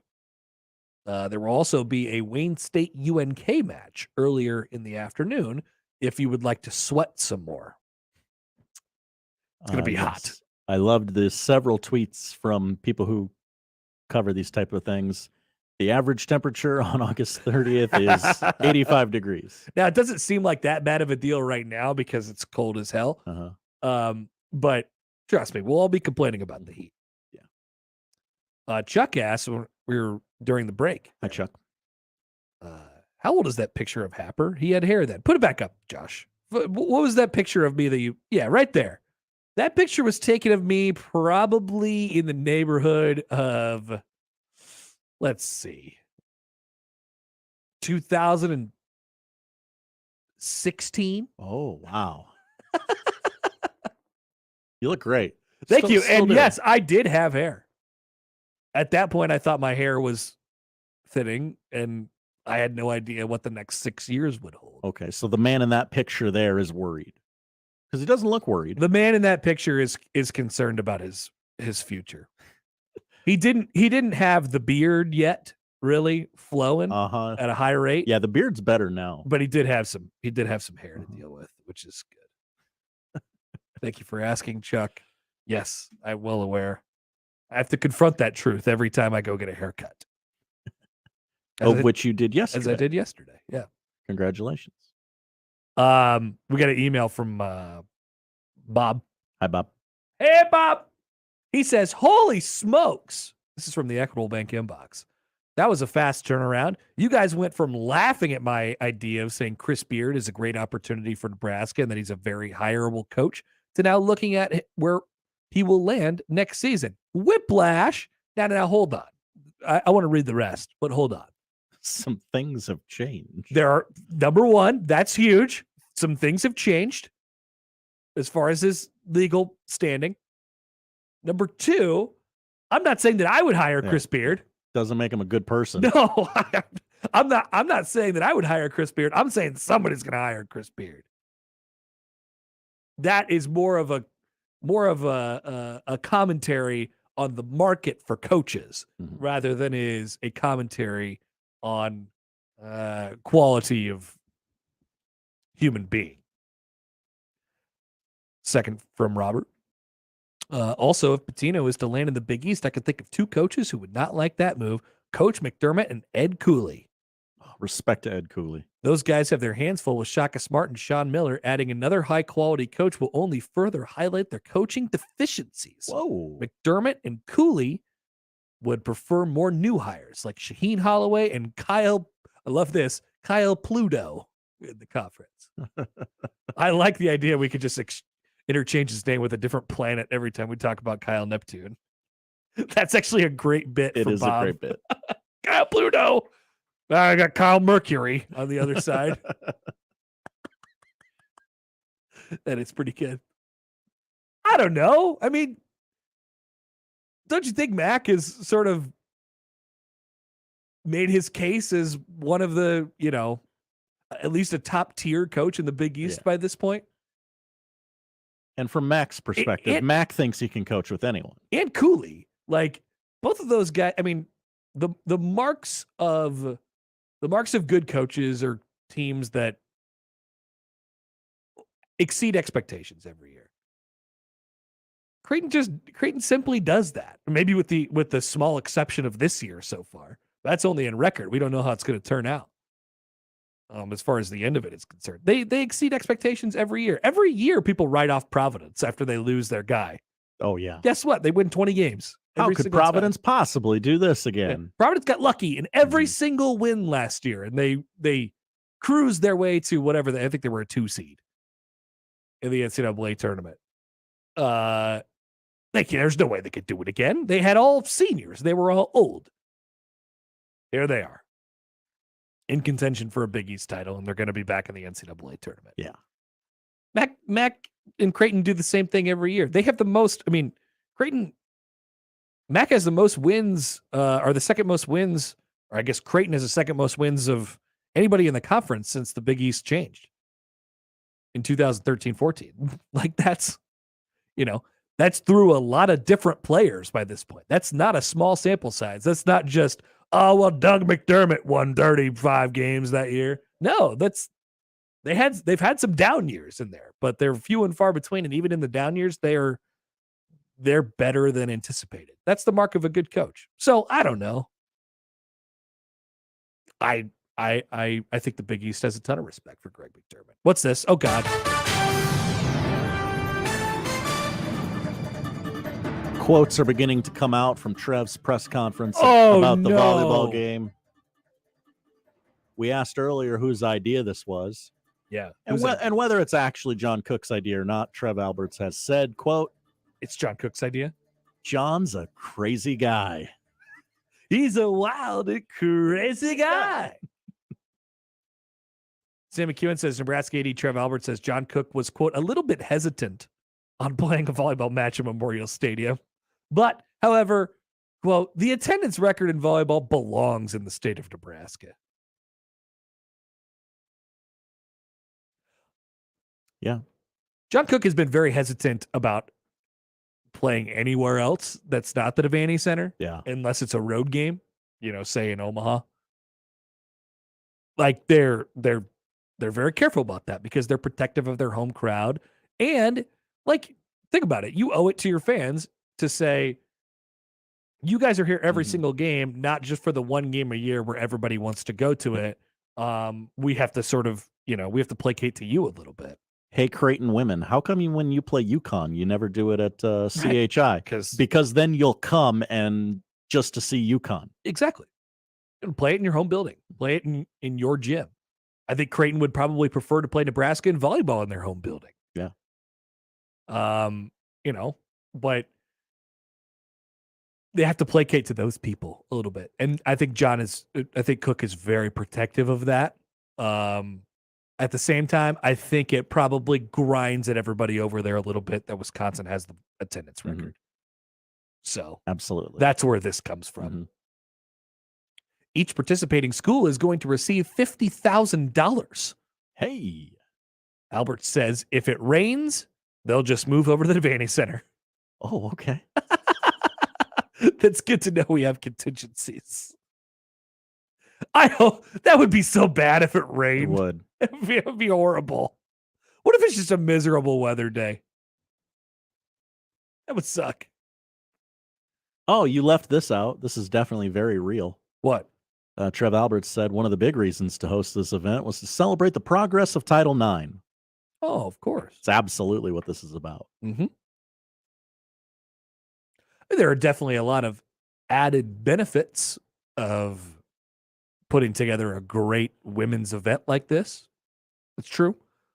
But what are your main sources of motivation? I would say that source number one is attendance record. Bragging rights and money. Screw you, Wisconsin. I just saw a picture of all of the Ronnie, Ted, Jim Pillen, and John Cook just sitting right next to each other, just hanging out, listening to all the fun things we're talking about. All right. Once and for all, establish the attendance record for volleyball nationally. Yeah, that's definitely true. What a quote. Once and for all. Yeah, this is it. We're going to blow this thing out of the water. Nobody's going to even attempt it again. Good luck.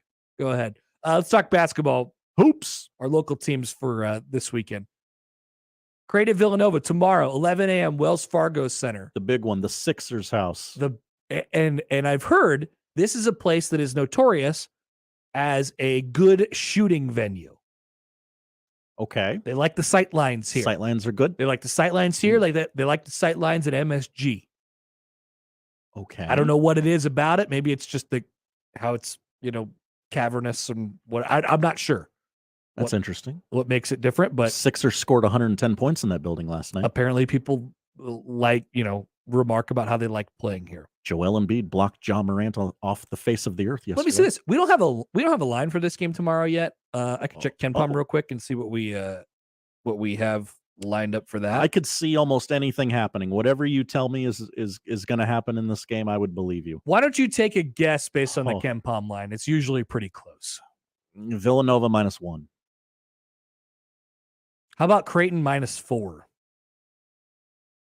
Feels a little high, but again, that feels steep. You could talk me into anything. I'm not expecting Creighton to win tomorrow. I'm not expecting. And it's Creighton not that you're down on them. No, it's I'm not just, down on them at all. Yeah, it's just that Villanova's kind of surging right now. I'm not expecting Creighton to win tomorrow. That's going to be a bigger game to Villanova than it is to Creighton. I think if they did win, it would be mighty impressive considering what just happened on Tuesday. And you would be one of the few teams in the league to be able to say we swept Villanova when they were good both times, when they were fully healthy both times.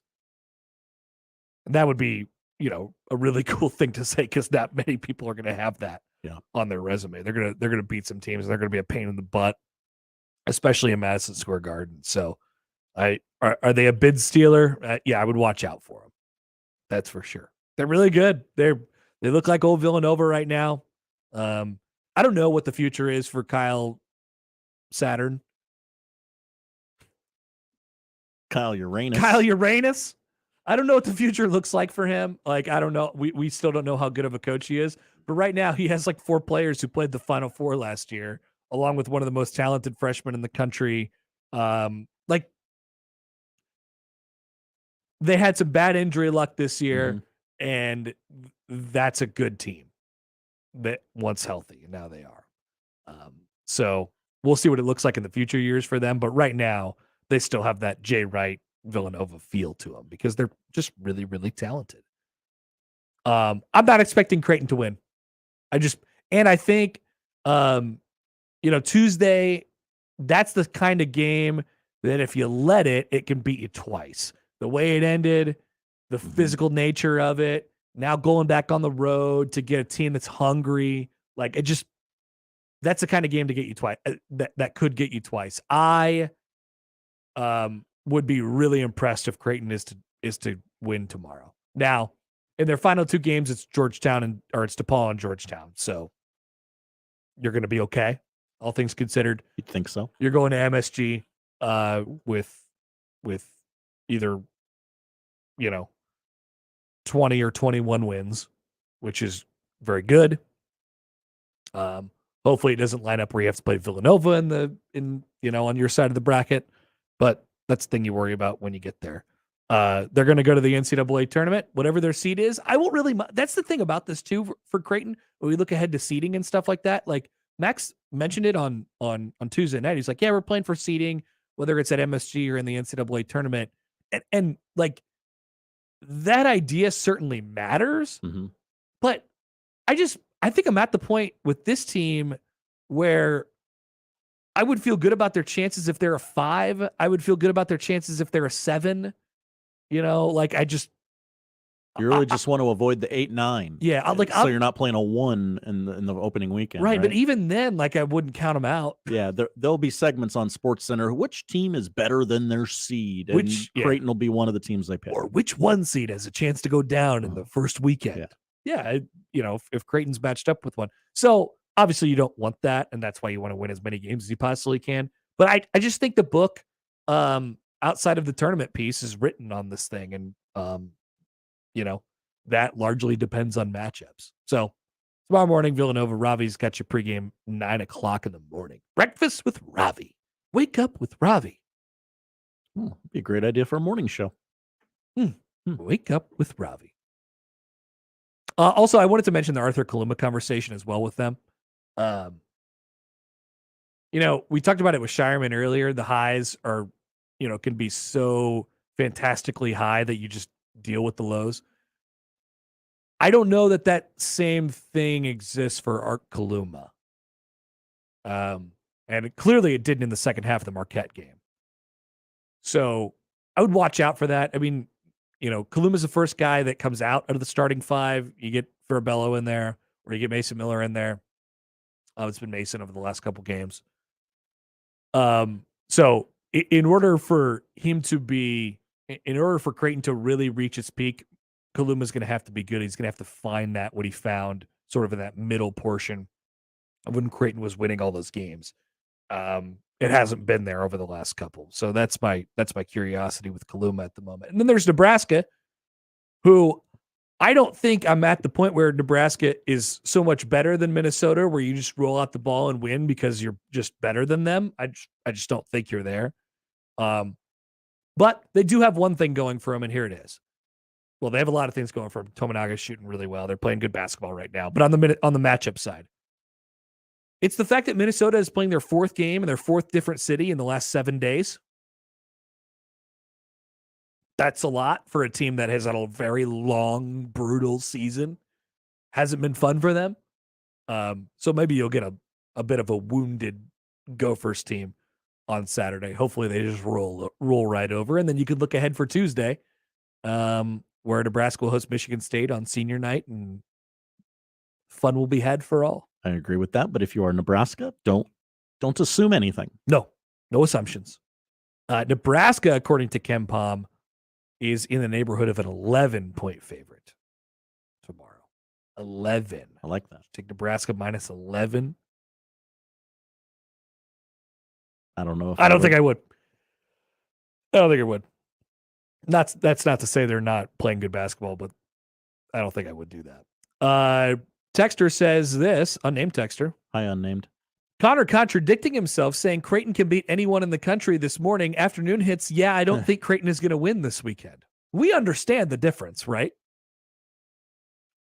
One game at random, you think Creighton can beat anybody at any time. I'm saying if Creighton plays their best and they have all their players on the same page, and they play their best game, I do firmly believe that they could beat any team in the country, because they're one of the more talented teams in the country with their starting five and how that goes. Now throwing in context and circumstances for tomorrow's Here we game go, against Josh. Villanova. Context. Yeah. It's a little bit different. Frankly, I think Villanova is a little bit hungrier for it. And I think it's a really tough turnaround from a mental perspective on Tuesday. Like they had to, Mac was really quick on Tuesday. Hey, how fast do you flip the switch? He says immediately. So I think that'll be, hopefully they swallowed that, got that one down and moved on as quickly as they possibly could. I think it'd be impressive for them to just get a win tomorrow. Just get a win. Are they capable of winning it? Are they one of the teams in the country? Yes, they are.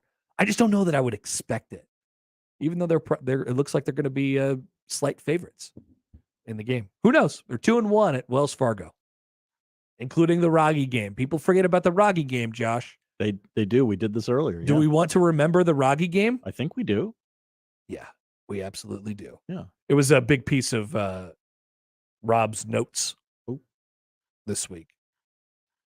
Since the start of the 2013-14 season, when the Big East changed, Villanova has suffered only 67 losses, with just 13 of those coming by 15 points or more. more. Creighton is responsible for 5 of those. Yeah. While 8 other teams have done it just once. So could Creighton win by 20 tomorrow? I don't know. Sure. Why not? They beat them by 28 points on that fateful night in January of 2014.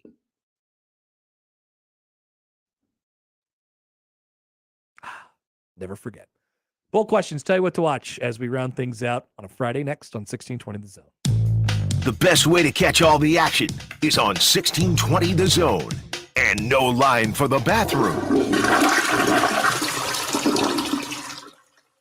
Listen to the Woodhouse Auto Family Blue Jay shoot-around and overtime shows. The Creighton men's basketball pregame and postgame shows on 1620 The Zone. The Woodhouse Auto Family Blue Jay shoot-around and overtime shows are also presented by Burton AC Heating, Plumbing, and more, by Barry Law, by Union Bank and Trust, and by DJ's Dugout. Before and after each Creighton game, exclusively on your home for the Creighton Blue Jays. 1620 The Zone, 1620 The Zone mobile app, and 1620thezone.com.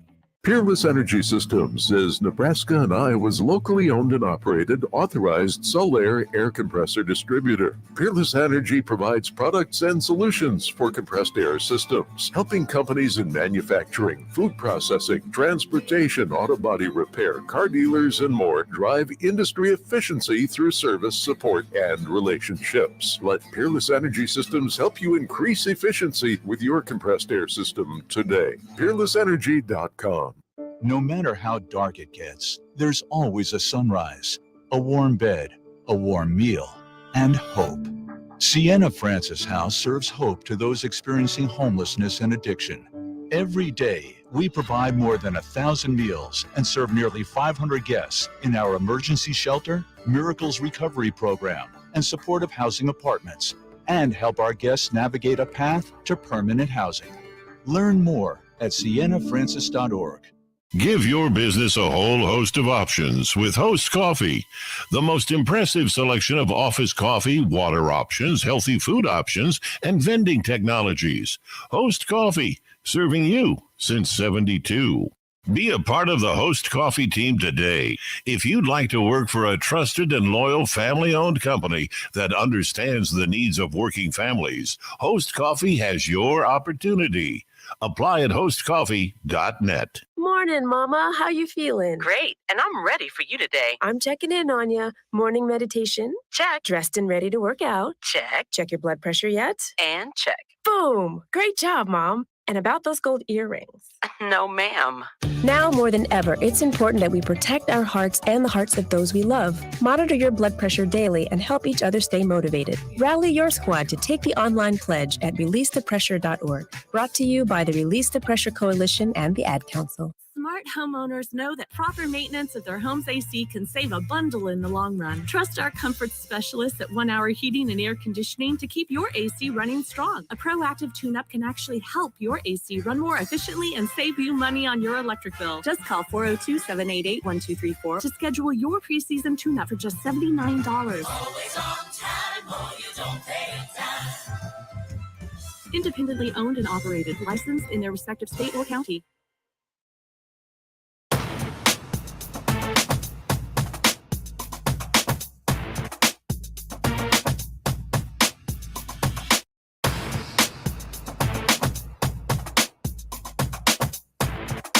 All right, what the hell's going on at this ceremony?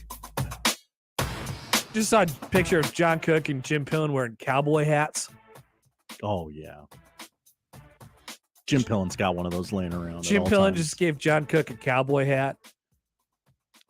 Jim Pillen also appointed John Cook as an admiral in the Navy of Nebraska, which Admiral Cook definitely means nothing, but I'm sure that John Cook will now be preferred to be called Admiral.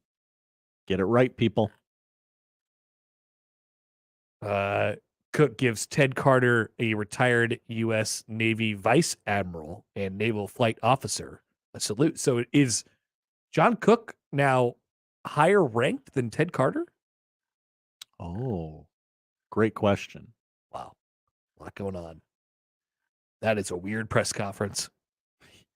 Yeah. There's a lot going on Wow. there. Poll questions before we get out of here. Is this the first one? Yeah. Mm-hmm. Does Russell Wilson do push-ups in the aisle of a movie theater during the trailers? I don't even remember discussing this. Probably, though. 82% say yes. It's from the crossover today. Whose public persona is more genuine, Russell Wilson or Alex Rodriguez? I think Alex Rodriguez is genuinely a bigger Dean Blandino. Yeah, that's who Alex Rodriguez is. That's just who he can't change that. Russ has just decided to do it. Mm-hmm. 72% say A-Rod. Yeah.